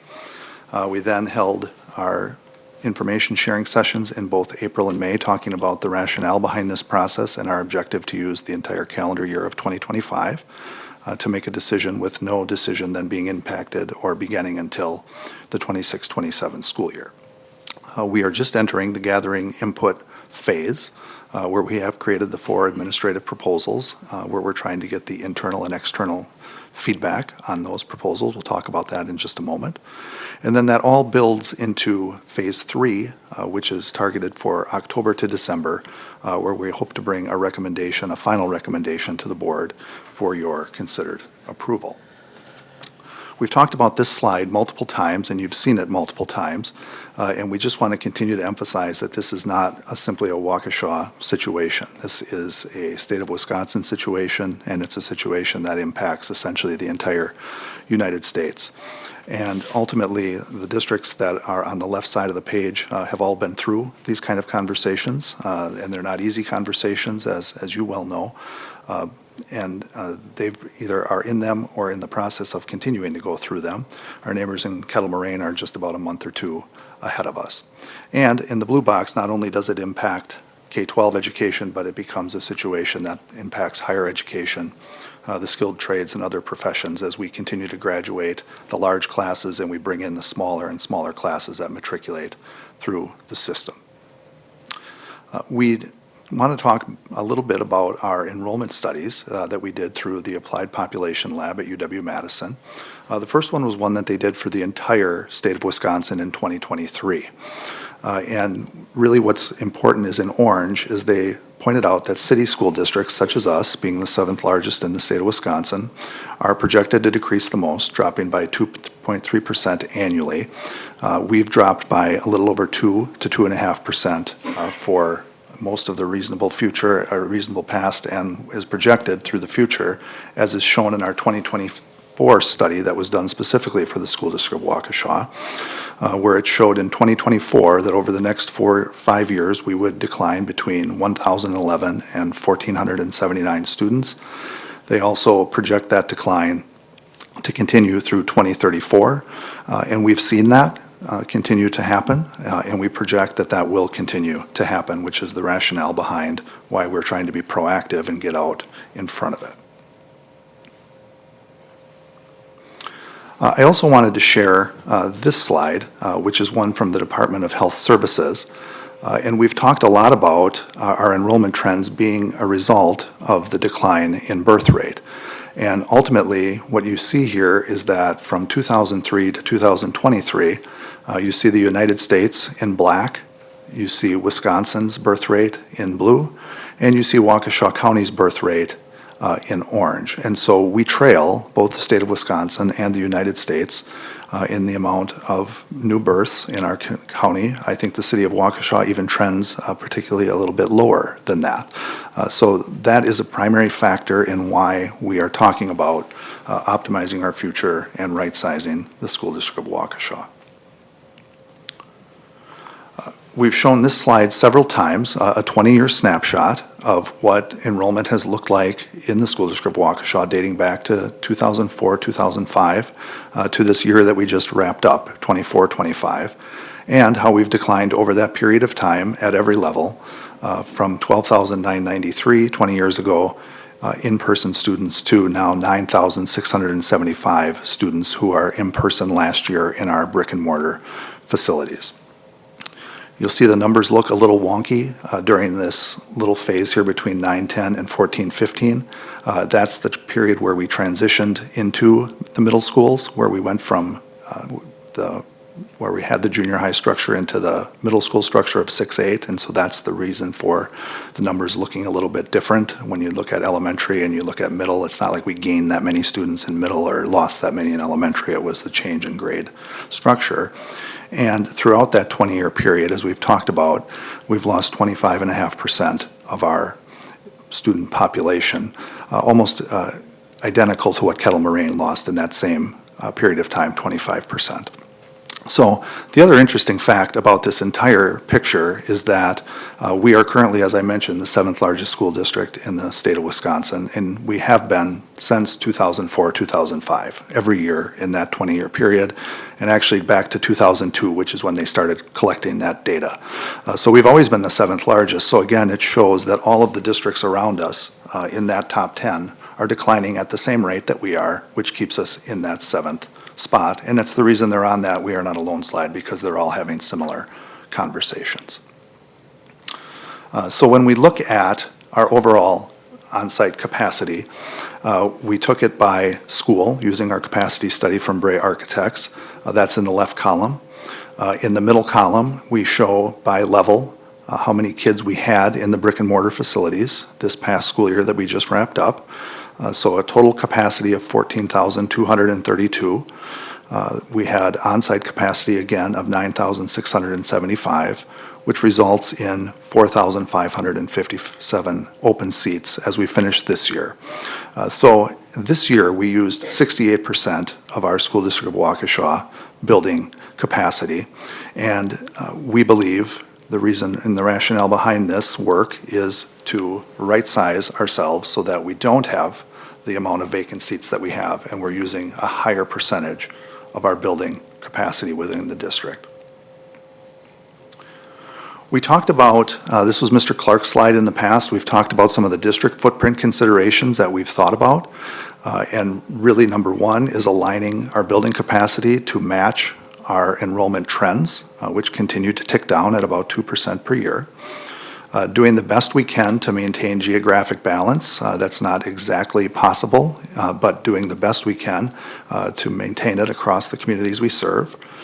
Number three, our potential real estate transactions. The 3 buildings that are mentioned in every plan are ones that we've had developer interest in and believe we can sell. Number 4, continued commitment to both dual language and STEM. Our STEM program is ticking up a little bit and growing. Our dual language program, while very valuable to the school district of Waukesha, has not shown that growth, and that's the rationale behind reducing the number of elementary sites. And then number 5 is the reason we believe we're in a position to do this across the entire school district of Waukesha. It's due to our collective commitment and your support of curriculum resource alignment and your investment of millions of dollars over the past 3 to 5 years that have allowed us to become consistent across the entire school district of Waukesha so that students can go to school in any building and have the same experience. We also talked about building considerations as an administrative team and looked at a wide array of considerations when thinking about what are the best buildings to keep in the school district of Waukesha footprint or portfolio, ranging from safety and building accessibility, instructional program needs, have we done recent renovations, what is the available green space, down to things like how much parking lot capacity, student pickup and drop-off routines, overall building capacity, what's the flexibility of the indoor space, and how much building deferred maintenance do we have at that site. And those are all factors in trying to think about which are the best buildings to keep. And when we talked about the options, and we won't go in depth into those options since you know them, we based all of those options on the anticipated 2% decline that we're going to have going forward, but all the numbers in the actual plans are what we currently had from the year we just finished. So thinking out 2 years in 26, 27, when we would implement these plans, it's realistic to think we'd be 4% lower than what those projections show within those infographic slides that Ms. Gennerman is generally speaking walked through. So as we enter the input gathering or gathering input phase, we have a number of sessions that we have for our staff and our community. We have 6 sessions scheduled for our staff. We have 73 staff members currently signed up. We have 16 sessions for our parents and community, including 2 Spanish-only sessions for our Spanish speakers. We have 16 sessions total there, and we currently have 310 people signed up. We also have a survey option, and currently we've had 204 people take the survey. And that is the same as the in-person option. They just watch a video that gives them some background information on the options, and then they get to have the same experience as the in-person people where they get to share strengths, wonderings, opportunities for enhancement of each option, and they get to rank the options. So we have a number of different ways for people to provide feedback to us. And when people come to the in-person sessions, we have 90 minutes targeted for those sessions. We actually begin those tomorrow. We have 4 of those. We'll begin with a welcome and an overview of what we're going to do during those 90 minutes up here in the boardroom. And then we will break into groups, depending on the number of people in the group. It's either 2 groups, 3 groups, or 4 groups. And we will have administrative cabinet leaders in each of those groups. We'll have 15 minutes for each option. And at the end of the review of each of those options and the sharing of feedback, everyone will get emailed a survey that they can take that day or through the end of July. We'll thank everybody for their time, and we will move them on with their day. And ultimately, this has been Ms. Gennerman's slide as well. We're using a Post-it note process with Sharpies so that we can make sure that we capture the feedback accurately. And for each option, people can use a green Post-it to tell us what the strengths of the option are. They'll use an orange one to discuss what they wonder about that option. And they'll use a blue one to talk about ways that they could strengthen the option or things they've thought about that could make the option better. The use of the Post-it notes and the use of the Sharpies allows us to use a Post-it app that can then capture the images and put all of that into a spreadsheet and then allow us to sort that data to find the salient themes. Just a high-level overview of what we're talking about. We have our option A, which is our K-8 STEM at Summit View. That one has a reduction of 12% in our capacity, or 1,641 seats. We believe that one K-8 STEM location has multiple benefits for our kids, for our families in terms of drop-off, as well as for our staff in terms of collaborative opportunities. The other pro of that plan is that our elementary schools are at 95%, which we think utilizes them very well. The challenges with that plan is that our middle schools are at 70% and our high schools are at 69%. We have an option B, which is a K-8 STEM at Les Paul. That one reduces our capacity by 16%, or 2,111 seats. There is more room for growth at STEM at Les Paul at that site, certainly with Les Paul having a capacity of 825 students. Another strength of that plan is our elementary capacity is at 92%, and our middle school capacity in that plan is at 101%, but again, that's on today's numbers, right? Those will be at least 4% lower by the time we would implement this plan. The tough part about that plan is our high schools remain at 69%. In option C, we have fifth grade moving up to the middle schools. That has a 16% capacity reduction, or 2,111 seats, the same as option B. The pros of this one are we really maximize the middle school capacity at 94%, and we've invested significantly in the middle schools from the 2018 referendum, and that allows us to take advantage of those investments most certainly. The challenge with that one is our elementary capacity drops to 79%, and our high school capacity remains at 69% as well. And then with option D, we have a complete grade reconfiguration where we would have 4 K through 3 elementary schools. We would have 4-6 intermediate schools at Butler and at Horning, and we would have 7-12 structures of grades at North, South, and West. And in that one, we really maximize both the middle school and the high school building capacity, with the middle schools at 102 and the high schools at 96%. And we also maintain that opportunity for K-8 STEM, the success we could have with families, staff, as well as that opportunity for more growth at the Les Paul site. The cons with that plan is our elementary capacity, even with reducing from 12 to 7 elementary schools, is still at 79%.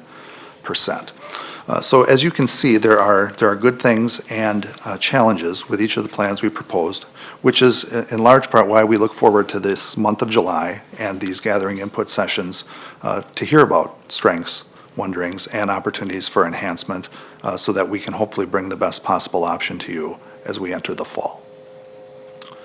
We also wanted to share with you some estimated cost savings.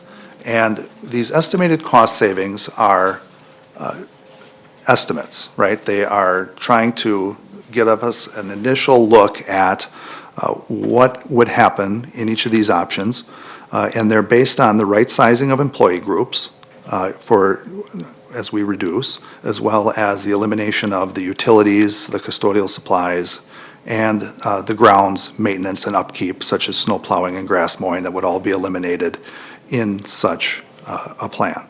So what I want to note before I even talk about those numbers, and you can obviously read the numbers, is that we right-size our employee groups every year as it is, right? It's the primary way that we bridge our structural deficit of $3 to $4 million by matching the number of staff to the number of students.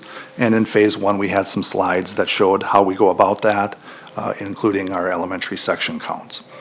So in option A, our estimate of savings is a little over $2 million.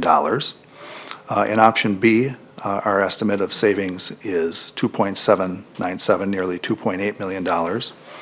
Option C, with fifth grade moving up, comes in at just over a $3 million savings. And option D, the grade reconfiguration option, comes in at 4.6, nearly $4.7 million of savings.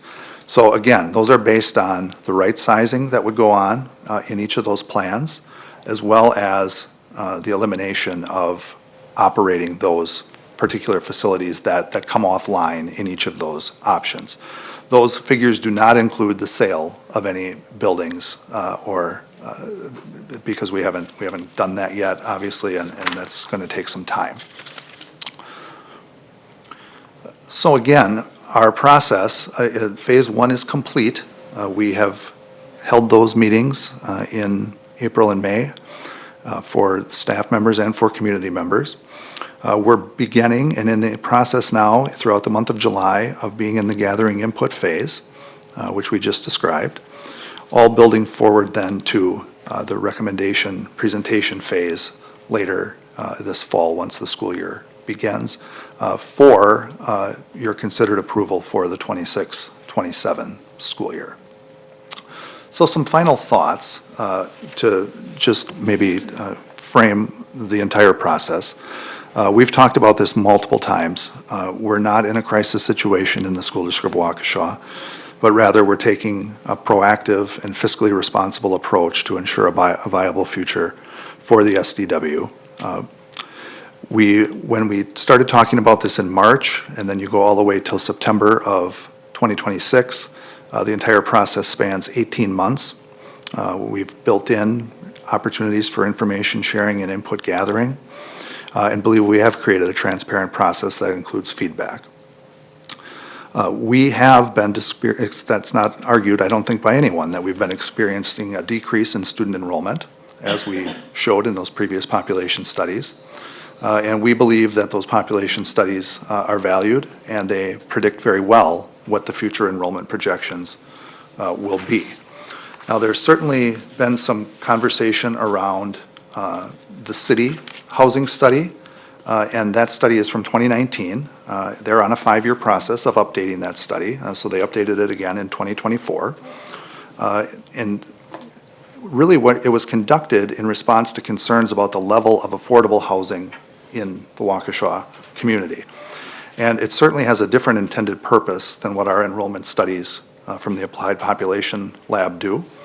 And to our understanding, the city was really looking at measuring the number of units needed in Waukesha based on fewer people living in each unit. And so ultimately, more housing units are needed, and we certainly agree with that, since fewer people live in each housing unit. But when we overlay that with our data and our experience and what we see on a daily basis across our school district, there is nothing in my mind that tells me or us as a cabinet that there are going to be more babies in those units or there are going to be more students in those housing units. And so I'll go back to the fourth bullet point. We acknowledge that this is going to be emotional, right? And we knew that, and we talked about that openly in phase 1. And we said out of the gate, and it's been in the paper multiple times, that it's going to take a combination of buildings and a combination of ideas to hit our targets for reducing capacity. So we understand that it's going to be tough for kids, it's going to be tough for staff, it's going to be tough for parents, it's going to be tough for our community. There's no way around it, we get it. And ultimately, that's why we're offering 22 sessions this summer for our staff, parents, and community members to provide feedback, provide input, and help us as we try to figure out what is the best way to create that viable future for the school district of Waukesha. We just, as an administrative team, do not believe we can continue to offer the same level of services. We're very proud of what we offer, but we don't believe we can continue to do that as the number of vacant seats continues to approach 5,000 and beyond when we have a capacity of 14,000. That's too much vacant space. We can be more lean, we believe, and we recognize it's not going to be an easy decision for you or an easy process, but ultimately, it's the reason that we're engaged in it, and it's the reason I believe we need to continue to work toward figuring out what's the best process and what's the best plan for the school district of Waukesha moving forward. So with that being said, I will stop, and between myself and other cabinet members, we'd be happy to try and answer any questions that you might have. All right, I'm guessing there are a few questions. So just to kind of level set with where we're at, I do want to make sure that everybody has a chance to ask questions. So apologies in advance if I redirect from one person to another, just to make sure that we have enough time for everybody to ask their questions. But I do appreciate the update, Dr. Siebert, and I guess I'll look to see if there's, actually, before we start, I would just like to kind of remind the folks in the audience that we are here to have a board conversation, and it's becoming a little bit distracting. So if we could just allow the board members to focus on the dialogue with the administration, I would appreciate that. Mr. Watt. Thank you, Mrs. President. I have a couple of questions for the administration. I'd like to follow that up, if I could, with a few comments of my own, primarily centered around the city housing study and needs assessment that has been directed to us for our review and consideration and has been the subject of a lot of conversation both in local media and in social media.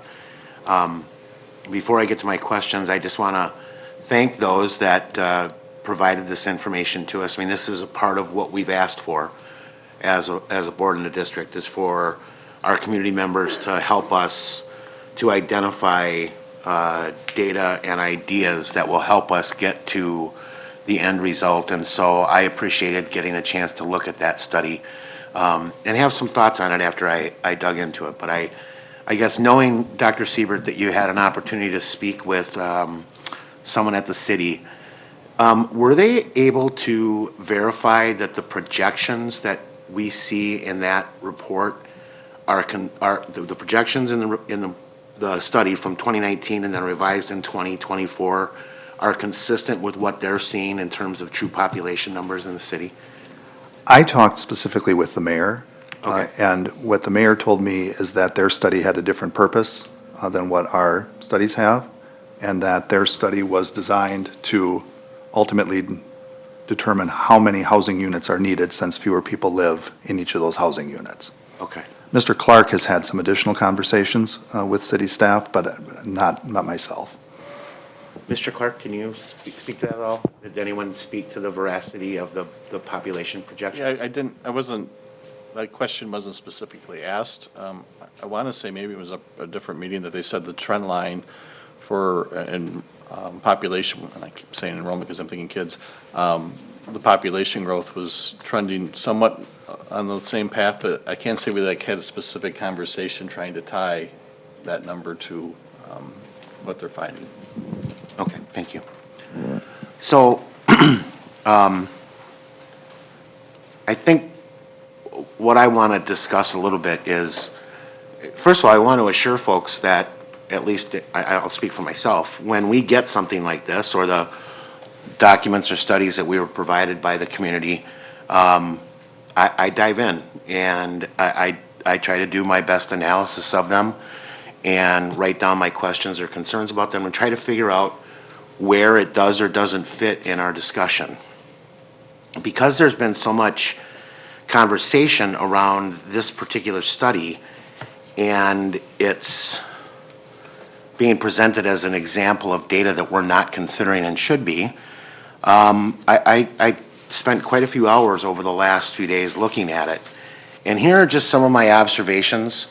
And I'm hoping that at some point we can get some verification that either my conclusions here are correct, or if they're not, someone can explain to me why we see these discrepancies. So the first thing I will point out is that this study indicates that it was, well, the revised study was 2024. It obviously was first opened in 2019. But they use, so a common chart that I've seen is City of Waukesha population projections between 2020 and 2040, which show considerable growth from the census figure of 71,158 in 2020 up to over 81,000, almost 82,000 people by 2035. They quote as the source for this population and household projections produced by the Wisconsin Department of Administration. This was a study done by Verbeeker, I believe is how it's pronounced, a firm that specializes in these kinds of studies. So the first thing I did was I went and looked at the Wisconsin Department of Administration numbers, the study that was linked right here.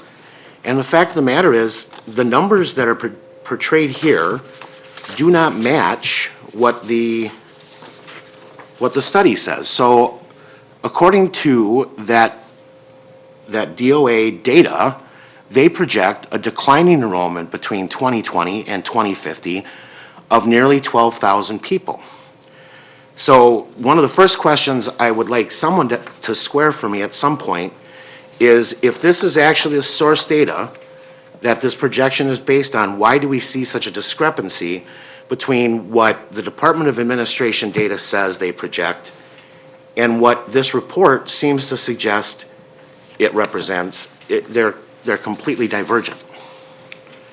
The 2019 study projected 74,100 residents in the district by 2023, yet the U.S. Census Bureau in 2024 has an estimate in Waukesha of 71,461, which would mean the 2019 study was already off by nearly 3,000 residents. The growth was not realized as it was projected. And then the 2024 study, which was revised, projected an additional 4,000 residents over that number by this year. Or I'm sorry, is it by this year? Yes, by this year. So unless somebody can direct me, and this is again where I was kind of hoping maybe the city had shed some light on this, if the census estimate was 71,461, and I will also share that the Department of Administration also does their own population estimate, which I believe came in right at around 71,000 or a little bit below, maybe 70,800. This study suggests that we would have gained nearly 7,000 to 8,000 residents just in the last year alone, because the U.S. Census estimate was on July 1st. I find it almost impossible to believe that during a period where we've seen little to no growth, we saw an increase in 8,000 residents within the city boundaries of Waukesha since July 1st of last year. So where this leads me is, if the data in the study, and I think the big selling point of looking at this was the projection that we would see an increase in school-age students, 0 to 19, by 2038, of nearly 2,000 students, and it's based upon the data that I've looked at, it doesn't add up. We're not seeing the numbers in the city of Waukesha that this study projection says we would, and if we're not seeing those numbers come to fruition, we won't see the increase in students either, or school-age children. If I look at the census projections, let me restate that. If I look at the U.S. Census estimate from 2024, it would show a less than 0.5% increase in Waukesha city population since the 2020 census. If I carry that out,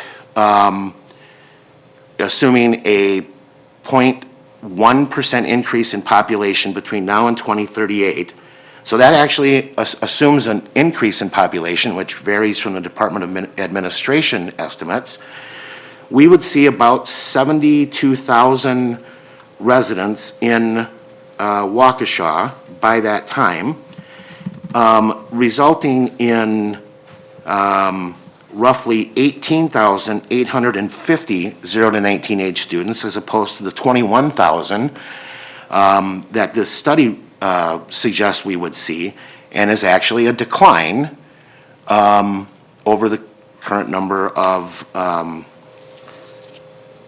students that we would currently see now, assuming, and each study I've seen from Vierbacher suggests that breakdown of the population would be 26% of the total population, regardless of what year, would be made up of 0 to 19-year-old students. The study suggests 21,044. If we use the Department of Administration estimate, which is we would be at 64,816 by 2038, we would see even 2,000 less than if we saw the growth under the Census Bureau.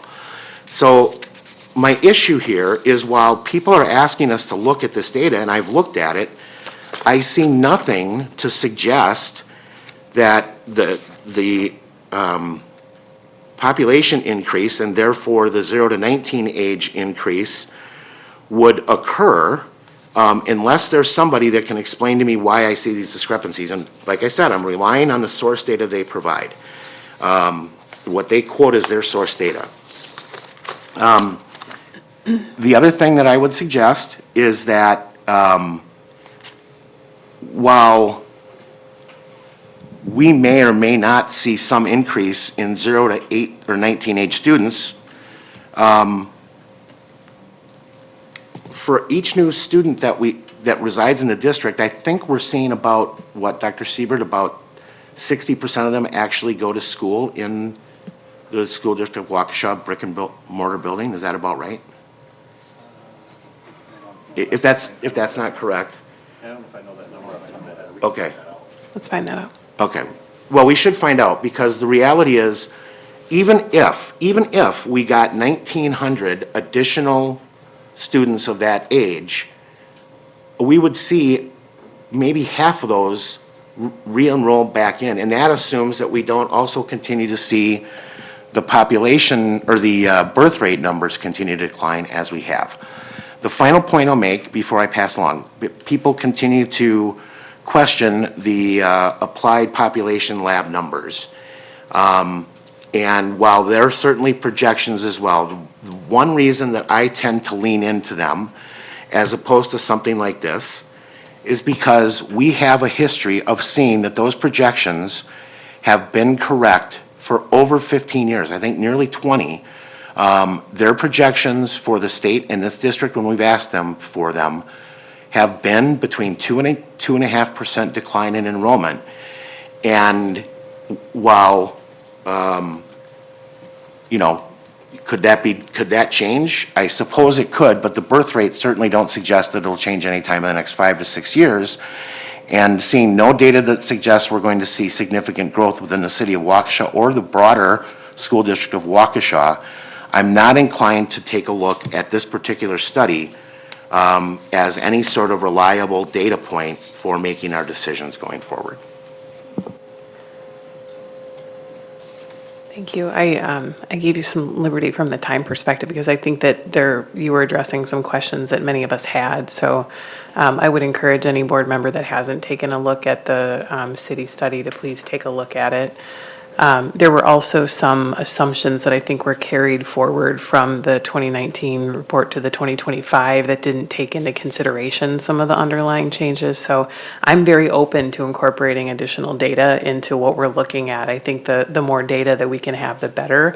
But we need to be able to cross-reference that to validated sources and make sure that it makes sense. So I think we'll continue digging into that.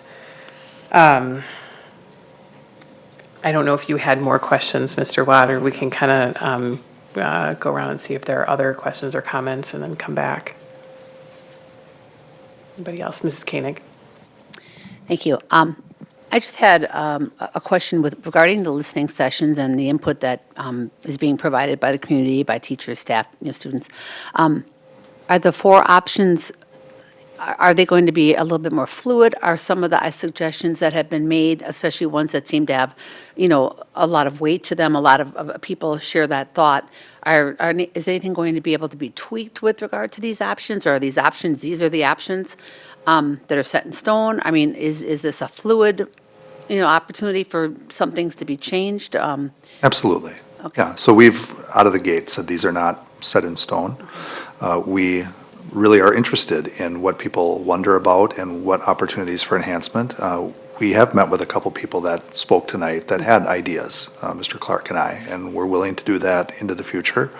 And we're not sure ultimately what we're going to learn throughout this whole month, but we're excited to get the feedback, and perhaps it's one of these options that continues, or perhaps maybe even more likely it's a tweak or a brand new option. So time will only tell, but good question. Okay, yeah, that was actually, it leads into my second question I had. I would like to thank the community as well because, we've gotten some wonderful emails, most very positive and proactive and looking for solutions rather, than just looking to, antagonize or find fault.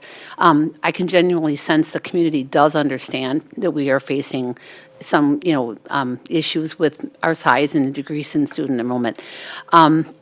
I think the most vocal community has been, of course, families and students in the Bethesda neighborhood. I think from what I've heard, and I've heard quite a bit from a lot of my constituents that live in that area, I think it's unfortunate that all 4 of the options really call for the close of Bethesda, and I think a lot of people feel that there was not an option E of some sort that would allow for possibly that to stay open and look for a different solution somewhere else. And I understand that frustration with that community. Again, you're going into a situation where all options are saying we're closing that school.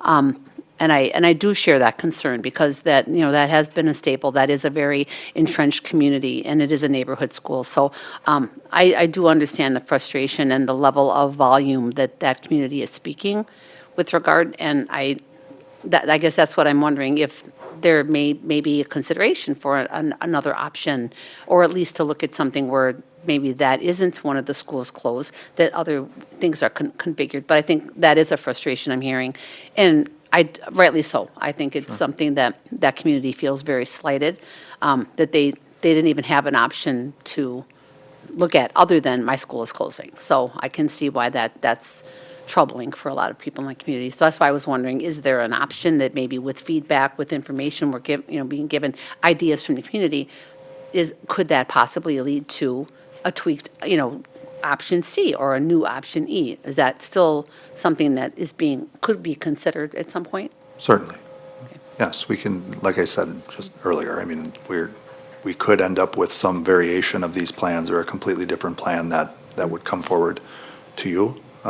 Ultimately, what we're trying to do is keep in our mind, based on those district footprint considerations and building considerations, what we believe are the best buildings in the school district of Waukesha for the future, and we'll continue to do that work.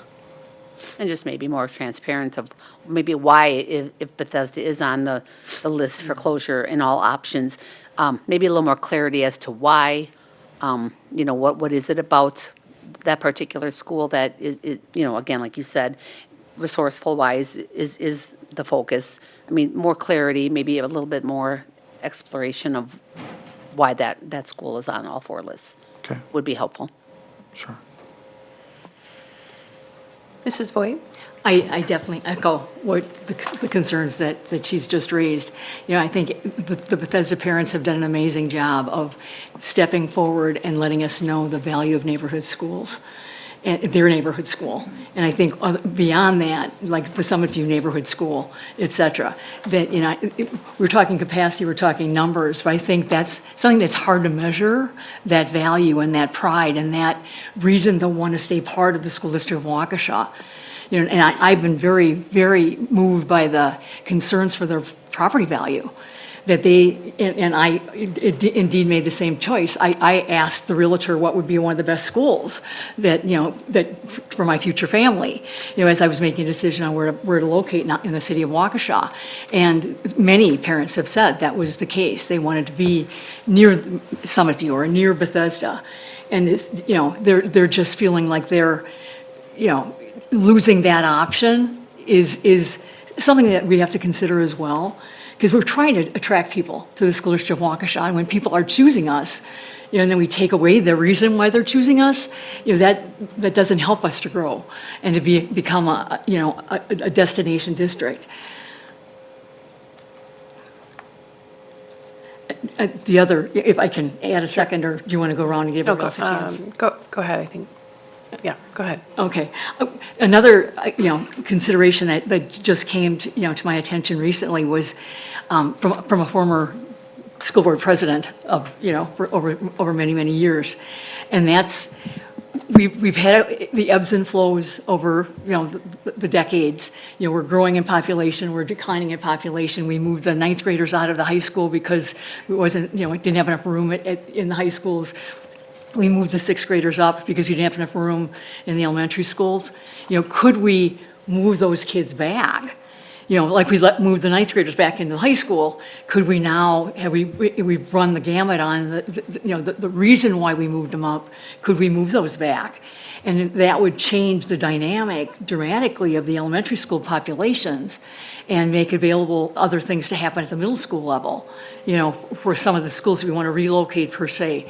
I think that would be much less disruptive, to consider moving those sixth graders back and keeping more of the elementary schools open.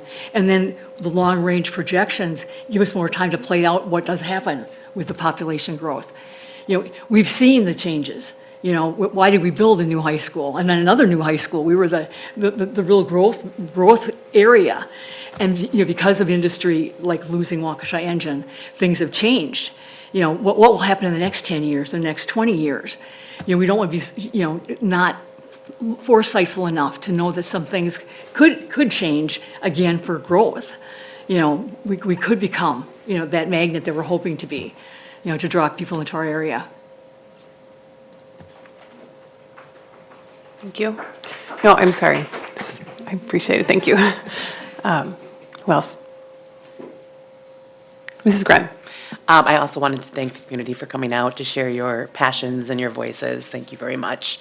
I wanted to just ask a question really quick, Dr. Siebert. With this second phase going, and we're hearing more about tweaks with Bethesda, dual language, things like that. When do you think you would take that information and perhaps provide a different alternative to a solution based on community feedback? You know, when the process is as long as what we've designed, it's hard to sometimes predict all that. Minimally, I think we want to get through these 22 sessions in July. And what we've said is we want to take a pause in August as we get ready for a brand-new school year to start in September. I think that time in August is going to be time for us to really, I mean, we're going to be reflecting, obviously, throughout this entire month. But as we're putting all that data together and synthesizing it and trying to use it, by the time we come back to you, probably, I mean, we'll give you some kind of update again in August, and then we'll give you some kind of update again in September. I'm hopeful sometime in that time frame is when we, if we have something different, that we would be talking with you about it. But I think it's only fair to give everybody this opportunity in the summer and to see what we learn. It's a good question. Perfect, thank you. Mr. Harlan. I was hoping, you had made the comment that the STEM program has been growing. I've heard a lot of positive feedback about the plans to move to a K through 8 program. And then you also followed up that the dual language has not seen that same growth. Correct. Do we have the historical, I guess, capacity, subcapacity within the dual language programs? You know, what that would look like, and then also, I guess, what the capacity reduction would be moving into the various plans, specifically for dual language. Dual language. Mrs. Thede can try that. I think, and back to your STEM piece, I mean, for the first time, we have a wait list at STEM Elementary in 2 grades. So we're excited about that. That hasn't been the norm, but it's starting to tick up. And we have an increase of about a little over 30 kids in the STEM middle school. Generally speaking, those are kids that are coming from our other middle schools. So while those programs are seeing slight upticks, which we're excited about, it's not been something that's been consistent, but I'll certainly let Mrs. Thede try to talk about the dual language. I can provide some historical data specifically at a later time, but we used to run in recently 2 sections per school, so 8 total sections since we've been in 4 schools. I mean, it's grown throughout the years. And now we're at a place where we're down to 1 section of dual and several, grade level, several schools. So it's now reducing. So it's reducing at the same, if not quicker rate than the 2% that we're seeing in general. But I can provide the sections and the numbers throughout the years. I think that would be, obviously there's been a large call for additional data. I think that'd be great numbers for everyone to review. Yeah, there's room, I mean, there's room for all students who need the program with any of the options. Okay. Thank you.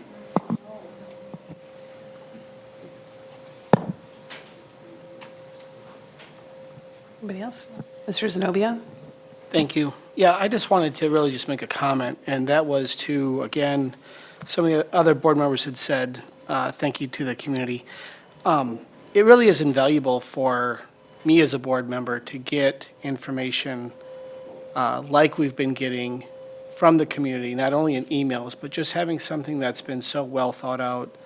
I actually thought that the presentation we had on our desk here was from administration at first when I sat down, because I got in here late and I was like, oh, well, you know, we have something else to read. But so I am very impressed with how our community has engaged, and that was the design of the process, because you know, just in the last few years of some of the closures and sales of buildings that we had, you know, those things were, I won't say a long time coming, I've not been here that long, but they were discussed in the past. And so when the time came, and I would say the opportunity came to make those decisions, they might have been a little bit easier in that sense, but the impacts they had, and hearing about the impacts they had, were not. And so that's very true of this process. And I kind of take the position of waiting and seeing. I want to hear from what the community has to say. I know what administration has presented, and that there's, grounds to change some of that if we can. For me, I think I'm kind of looking for that light bulb to go off, maybe even from a member of the community that says, hey, have you really considered this option, and what does that look like? And did we miss something? Are we not seeing something that the community is, that we could tweak this process? And so I'm very open to that. I do appreciate all the emails that are sent. I don't get to respond to all of them, but I do read them all. And so there's been a lot of great input. I am going to take all that into consideration. I know other board members will, of course, but it really is, I guess, a difference in the process that we've wanted to engage in this go-around, because we are doing something bigger, I think, than what anybody would have foreseen even a few years ago. So that's very important to me. That input is very important to me, and I appreciate everybody that's involved. So thank you. Mr. Brooks? Yeah, completely echo that. I've really appreciated hearing the feedback. I mean, we're all here tonight, regardless of where your perspective is on this, because we care about this community, we care about our kids, and I think it's important to understand that while these situations, while these decisions are very emotional, they are important, and we can't run away from the reality of what the numbers are telling us. I mean, these aren't just these studies, where DPI statewide had about 67,000 kids in this last graduating class, senior class. There's about 52,000 kids in the current first grade class. And that's a significant drop off across the state. And it's something that several districts, most districts in the state are feeling. We're hearing it not just from our K-12 level, we're hearing it from the universities. We're hearing it from our private sector individuals who are desperate for more workers, but they don't have enough people coming in to fill those positions. It's a real problem that goes just beyond the scope of K-12 education. I'm really appreciative of all the emails that we've received. I've loved getting the postcards. I love seeing the artwork on there. I'm a little bit jealous because I am not a very good artist, but I think that's because I didn't have as good of art teachers as we have here in Waukesha. So I love seeing those. This process works better when the community is engaged and when they're involved. And I'm so excited to see that we've had to add more sessions, because that's a good problem to have. It shows that people care. But the thing I've said from the start, and I just want people to think about those moments when your student comes home from school and you ask them, how was school today? What did you learn? What was your favorite part of the day? Typically, they're going to say how much they love their teachers. They're going to say how much they enjoy spending time with their friends. They're going to talk about their favorite subject. They're going to talk about something that they're really excited to learn that day. And no matter what happens with these proposals, they're still going to have those friends. They'll get a chance to make new ones too. You're going to still have phenomenal teachers who care and support and love these kids, because that's what they are here to do. And you're still going to have great services. You're still going to have your favorite subjects. You're still going to have your things that you love to learn about every single day when you go to school. And that's because this plan, it's about making sure that we are able to invest in those things that go right into our classroom. Our great services, our great teachers, our great curriculum that we've been continuing to expand here in the school district of Waukesha. It's about making sure that we are able to invest in the classrooms. The things that make our schools great, it's not the walls of the building, it's the people within those walls. It is the people who are our teachers, our principals, our support staff, our kids, and parents, just like the folks here in attendance today, who show up because they care about their kids and they want to be involved and they play an active role in their child's education. Those are the things that make our schools great. Those things aren't going away no matter what plan gets picked, no matter what tweaks get made. we're still going to have teachers that care, we're still going to have parents that care, and we're still going to have kids who are excited to learn, except maybe when they get to become teenagers, but that's just part of growing up. But I'm really thankful for the feedback and for the time that we've been able to take on this. And I look forward to being able to attend as many of the Phase 2 listening sessions as I can. Thanks. Thank you. Anybody else?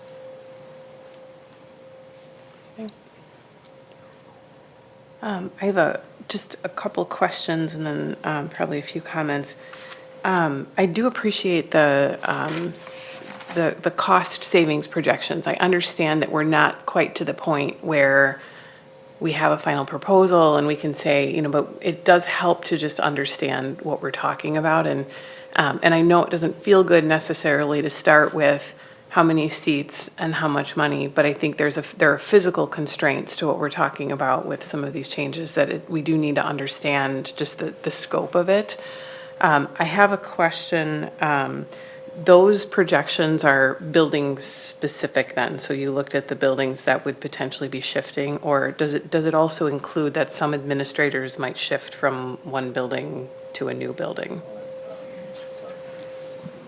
Yeah, we made some assumptions on the average administrator, secretary, and those, and then we looked at where they are today, and then I extrapolated down to what the model looks like under each option into the future years. So each one has its own separate calculation, as you saw, but the methodology for each of those was taken into consideration. It's not down to the specific person, it's just slots, it's just positions within the district.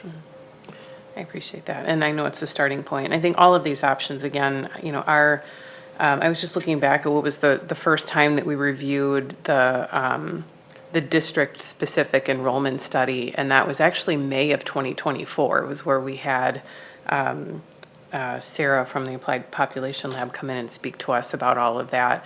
So we've been digesting this for a while. We've been kind of monitoring how those trends are going. Again, just to reiterate, I think any data that we can have that can be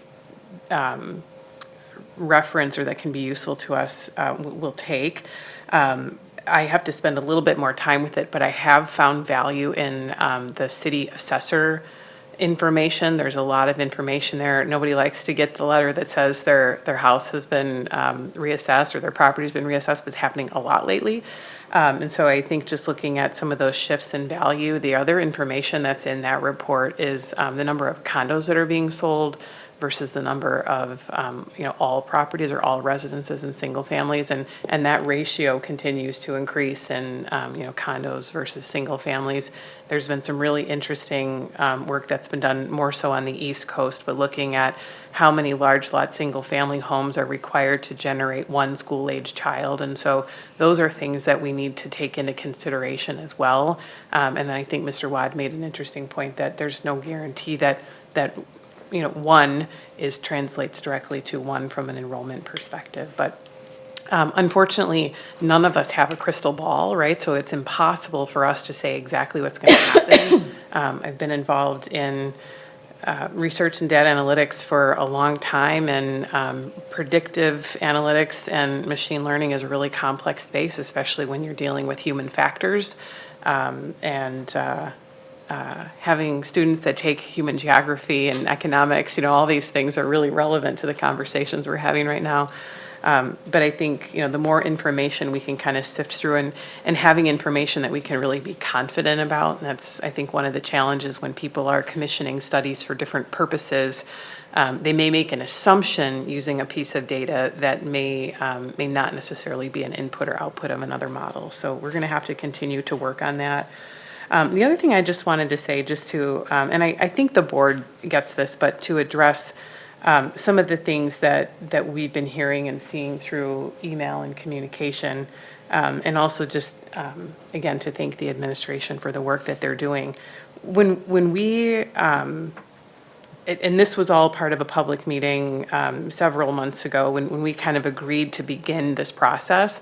What we asked was that it be a very transparent, community-involved process. And for better or worse, knowing that there's going to be emotions and there's going to be a lot of things, a lot of hard conversations that we have to have, but we wanted the community to be involved in this because as we sit here, we don't have all the answers, but I do think that we have a good assessment of what the current state problem is, right? And then getting back to buildings and services, and even last month we talked about, we can talk about the math of how to make everything fit and the cost savings, but now we need to then go to that next level of provision of services. And I'm hopeful that some of that will come out from some of the conversations when people are asking the questions about how do we handle some of the special education and the transportation and the food service and the gifted and talented and, arts and music and language and all of that. Because simultaneously we're having middle school conversations about how do we continue to maintain all the electives that we want to have when we have to share staff with different buildings. So I think all of these are timely and difficult conversations, but they're important ones to have. And then the other just observation that I want to share, and I don't know if any of you have ever thought about this, but as we sit here as a board of 9, my best guess is collectively we have over 20 children of our own who have either completed their education in the school district of Waukesha or are currently working through their education in the school district of Waukesha. I'm not aware that there's anybody at this table who wants to harm the system that we have or dismantle public education or any of those things that we're hearing. So I would just ask that we all keep that in mind, right? We're all parents, we're all taxpayers, we're all part of this process. But I think as we look at it right now, we have some significant problems and opportunities that we need to work together to address. All of these options are conversation starters, and we have 22 conversations ahead of us. So I'm grateful to the time that the administration is putting into that. I'm grateful to the time that the community is investing to come and have those conversations with us. But we also do have time. I've heard people say, we're not going to be silenced. Well, nobody is being silenced. We have opened the doors to the conversations. We want to hear about all of that. We want to pay attention to some of those factors that will affect individuals with respect to, property values and access to different programs and specials and all of those things. But we do need to be objective in some cases in how we're looking at things. And as I sit here, I'm still learning with the rest of you. So I appreciate the professionalism. I also just want to remind the board members again, too, oftentimes we get emails from someone in the community that emails all of us.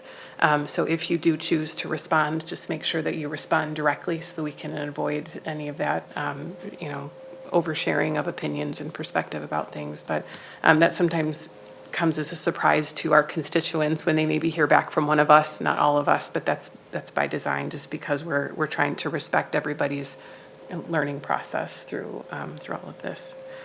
And then I guess the other thing I would just say, and maybe ask that everybody do their best to just kind of disrupt some of the rumors, right? I've heard rumors, I've seen them on social media. One of the early ones I saw was that we had already sold Bethesda to a condo developer and that was imminent. Not true, at least I don't know anything about that, but those are the kinds of things that just aren't productive, and we just have to avoid or interrupt and stop having those conversations. So we want to be as transparent as possible. I think as far as these kinds of conversations go, I don't think I've ever seen another district go to the extent that our administration is going to make sure that people can be heard and that we can be as informed as possible when we have to make these decisions. So I appreciate all the time and effort that everybody's putting into that. One last thing, we did proactively notice all of those sessions correct? Okay. So for board members' benefit, obviously there's a possibility of multiple board members being present. Just be cognizant of that as we go through those sessions as well. Any other questions or comments? Okay, well, the work is just beginning, so thank you very much and look forward to the community sessions. I think there's probably some people who want to get up and leave. So just so we're not disrupting anything, would the board be interested in taking a 5-minute break? Just visit the restroom? Okay, why don't we take a 5-minute recess so people can reset? Reconvene? We're good? All right, we are reconvening just from a short break. So picking back up, do we have all of our administrators back? Yep, okay. We are going to move into our consent agenda, and we'll start with Mr. Clark with the gift report. Yeah, one gift tonight, the District Food Service Program received a donation of $1,745 from Shore West Realtors to go towards unpaid student lunch accounts. Okay, thank you. All right, your agenda includes various categories for approval. If any board member wishes to have an item set aside for separate consideration, you will have that opportunity. There are no expulsion actions to consider this evening. Would there be anything else in the consent agenda that anyone would want to set aside? Okay. And then, Mr. Zenobia, will you please present the consent agenda for approval? Yes, earlier this evening, the Human Resources and Compensation Committee approved 6 resignations and 29 new or modified contracts. The information was provided in your packet, and an addendum was placed at your desk. I move that the consent agenda be approved as amended. Second. Seconded by Mr. Brooks. Not seeing any other questions. Mrs. Ettinger, will you take the roll call, please? Diane Voigt. Aye. Betty Koenig. Aye. Natalie Gren. Aye. Carrie Kozlowski. Aye. Eric Brooks. Aye. David Wad. Aye. Thomas Harlan. Aye. Anthony Zenobia. Aye. Kelly Piasek. Aye, passes 9-0. I will turn it back over to Dr. Siebert. Are there other items in your Oh, report tonight? Just a couple, but Yeah. first we'll start with Ms. Gunnerman and the overnight field trip report. Good evening. We have 3 field trips to report out that have been approved. One for South Varsity Cheer Team, and that was for this July. Another one for South Robotics Team in August coming up. And then West Boys Tennis is planning ahead for their overnight field trip in May. All right, thank you, Ms. Gunnerman. Just a couple items. One that was mentioned earlier tonight, the state biennial budget was passed by the legislature on July 2nd, signed in the early morning of July 3rd by the governor. And so we'll plan to dive deeper into that and everything that's contained within that budget at our August committee meetings at both FNF and during the government relations portion of our Policy and Government Relations Committee. And then I also just wanted to take a moment to highlight our robust summer school program as it largely wraps up this week on Friday. So we had 1,119 elementary students, 259 middle school students, and 196 high school students engaged in traditional summer school, along with 382 kids taking Get Ahead courses, and those remain open through July 25th. In addition to that, we have 413 kids in strength and conditioning, 200 in drama, 113 at our EB Shirts facility, and 111 in summer band. So in total, that's 2,693 kids being served in our summer school program. And I certainly just want to congratulate and thank Ms. Gunnerman and Ms. Garcia-Velez, our summer school principals, and all of our summer school teachers, as well as our kids and families, for making that a success. That's a evolving program for us that just keeps getting better and better. So thank you, Dr. Piasek. That concludes my report. Thank you. I appreciate that. I had one follow-up just on, you mentioned with the state budget being passed, and obviously we all are paying close attention to that, and we will bring that back to FNF. Are there, for Mr. Clark, there are still variables that we don't have on that, such as aid distribution, or do you have all the data? No, what you have, and I'll be sending out information in the Friday update, but it's a lot of it's statewide numbers. So I know in terms of equalization aid that the statewide pool is frozen, is my understanding. I'm double checking on what's happening in year 2, but it looks like that's frozen as well. But but what that breakout is for STW in particular, that pool of money is distributed across 423 school districts, and it depends on their property valuation, student enrollment, expenditures. So over the next couple of months, all districts are reporting a lot of financial data to DPI, and then they roll out the certified date on October 15th. So it's really hard to tell. DPI did come out with a July 1st estimate. Usually that's not a very good number because they use last year's budgeted numbers. Still last year. And really what ends up being part of the aid formula is your actual expenditures for that period of time. So, but also a variable that won't be involved this year is normally there's an increase in general state aid and you wonder how's that new money going to be dispersed? And with no increase, the pool's constant. So we'll have to really track that as we move forward. And I have some information that I'll be sharing on Friday for you to take a look at. Okay. Thank you. Lots of levers kind of affect each other. All right, so a little different again for this month since we do allow for just some flexibility with vacations in the summertime and skipped most of our committee meetings this month. So Mrs. Kozlowski, do you have anything to report for F&F? I do not. Okay, thank you. We do have one item for teaching and learning that was actually approved back in June, but that has flowed forward because it needs to be approved in July. Mrs. Koenig, do you want to present that for us? Absolutely. Okay, thank you, Madam President. The last Teaching and Learning Committee meeting was held June 3rd, 2025 at 7 p.m. in the boardroom at Blair. We had one action item at our June committee meeting that is being brought forward to the July full board meeting to meet DPI statute requirements. This is the only item that appears on the agenda for teaching and learning this evening. The action item is the approval of the School District of Waukesha educational standards. Wisconsin Act 55 requires the school board to annually include an item on the agenda at the first school board meeting at the school year of the school year that clearly identifies the student educational standards adopted that will be in effect for the coming school year. State legislation section 120.12, parent 13 of the state statutes also requires that districts annually notify the students and parents or guardians enrolled in the school district of the student academic standards that will be in effect for the coming school year. This notification is posted on the district's homepage under Menu, Annual Notices, as well as a more detailed matrix under the Teaching and Learning section of our website. On a vote of 5-0, the Teaching and Learning Committee approved the School District of Waukesha educational standards as presented. We request board approval, and I so move. Second. Seconded by Mr. Brooks. It's been a minute since we discussed those, so any follow-up questions? Okay.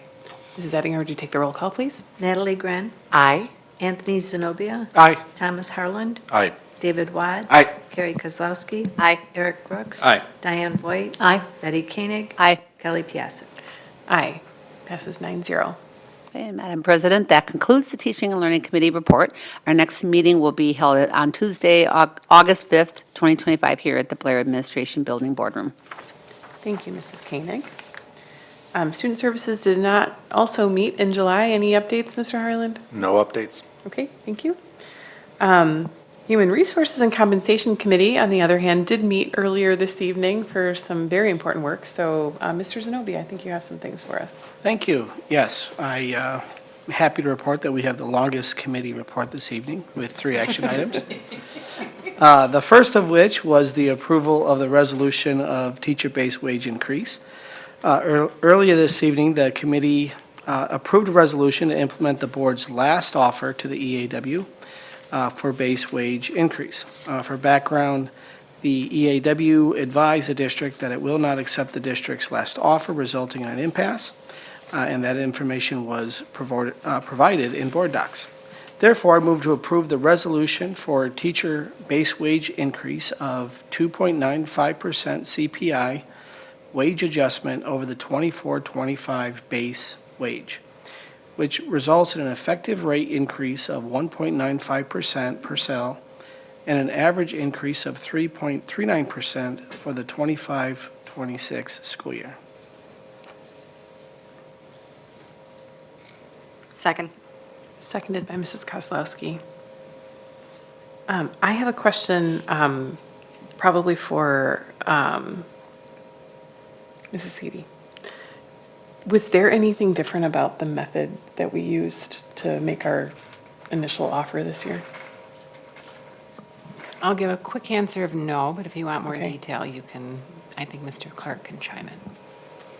No, the costing methodology's been in place for at least 10 years. That's how long I've been here, and I think it goes back even prior to that. So there's nothing different in the numbers or how we reached the average 3.39% increase. Okay. Do we have examples in the past where we've reached an agreement with the union using the same methodology with the same CPI threshold, not the same number, but? I would say my first seven years, we reached a voluntary settlement with the same costing methodology. And then the last couple of years, we've been, impasse was declared and we implemented a similar calculation. Okay, thank you. Do we have, what is the salary on the top cell for the schedule? $94,833. Thank you. I don't have any further questions. Anybody else have anything? Okay, we have a motion that's been seconded, I think. Okay, Mrs. Ettinger, would you take the roll call, please? Betty Koenig? Aye. Natalie Gren? Aye. Eric Brooks? Aye. David Wad? Aye. Anthony Zenobia? Aye. Thomas Harlan? Aye. Carrie Kozlowski? Aye. Diane Voigt? I abstain to avoid any perception of conflict of interest. Kelly Piasek? Aye, passes 801. All right. Our second action item was the approval of supplemental wages for teachers for the 25-26 year, which was lanes and steps. The salary schedule is not subject to negotiation in compliance with Act 10, so unable to negotiate that schedule with the EAW. The salary schedule that was implemented was all the way back to the 2014-2015 school year, when the board approved step and lane advancement each year since then. Using that advancement process of the approved salary, it is recommended that the modified 25-26 salary scale and steps and lanes be approved for the 25-26 school year in accordance with the strategic compensation plan. So I move to approve the supplemental wage increases for the 25-26 school year for employees of the teacher bargaining group as presented. Second. Questions about that? Okay, Mrs. Ettinger? Carrie Kozlowski? Aye. David Wad? Aye. Betty Koenig? Aye. Eric Brooks? Aye. Diane Voigt? I again abstain to avoid any perception of conflict of interest. Natalie Gren? Aye. Anthony Zenobia? Aye. Thomas Harlan? Aye. Kelly Piasek? Aye, passes 801. Finally, we took action on compensation for the middle management employees. So I move to approve the compensation for middle management employees for the 25-26 school year as presented. Second.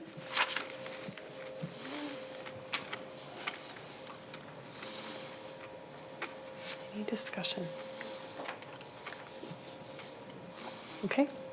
Mrs. Ettinger, would you take the roll call, please? Anthony Zenobia? Aye. Eric Brooks? Aye. Carrie Kozlowski? Aye. Thomas Harlan? Aye. Natalie Gren? Aye. Diane Voigt? Aye. Betty Koenig? Aye. David Wad? Aye. Kelly Piasek? Aye, passes 9-0. And that concludes my report for this evening, Dr. Piasek. All right, thank you. The Policy and Government Relations Committee also did not meet in July. Mr. Wad, do you have any updates? No or updates additional this month. information? Thank you. Thank you. Bless you. All right, moving to other business, are there any recommendations for future board or committee meetings? Mr. Wad? Yes, I'd like to recommend, and I'm not sure whether we would want it right here at the board or to start down at Facilities and Finance, to invite somebody from the city or the firm that they employed to do their, the study that we discussed tonight. And then also to bring in preferably on the same evening, someone from the Advanced Population Lab to provide additional insight or allow us the opportunity to ask more questions about how they arrived at their estimates so that we can start trying to do some of that data reconciliation. Okay, thank you. We'll look to administration to help us facilitate that. Okay. Anything else? Okay. We do have a need for a closed session tonight, so I would be looking for someone to motion us to close session before we adjourn. Mr. Harlan? I motion to adjourn to executive session pursuant to Wisconsin statutes 19.85, parent 1, parent G, conferring with legal counsel for the governmental body who is rendering oral or written advice concerning strategy to be adopted by the body with respect to litigation in which it is or it is likely to become involved. Second. You need you to finish the motion. Okay, sorry. Yep. This is regarding a former employee matter. Thank you. Second. Seconded by Mr. Wad. All right, we will roll call. Mrs. Ettinger? Thomas Harlan. Here, aye. Diane Voigt. Aye. Betty Koenig. Aye. Anthony Zenobia. Aye. David Wad. Aye. Carrie Kozlowski. Aye. Natalie Gren. Aye. Eric Brooks. Aye. Kelly Piasek. Aye. Passes 9-0. We will adjourn to closed session. We will not be returning. Our next full board meeting is here in the boardroom on Wednesday, August 13th.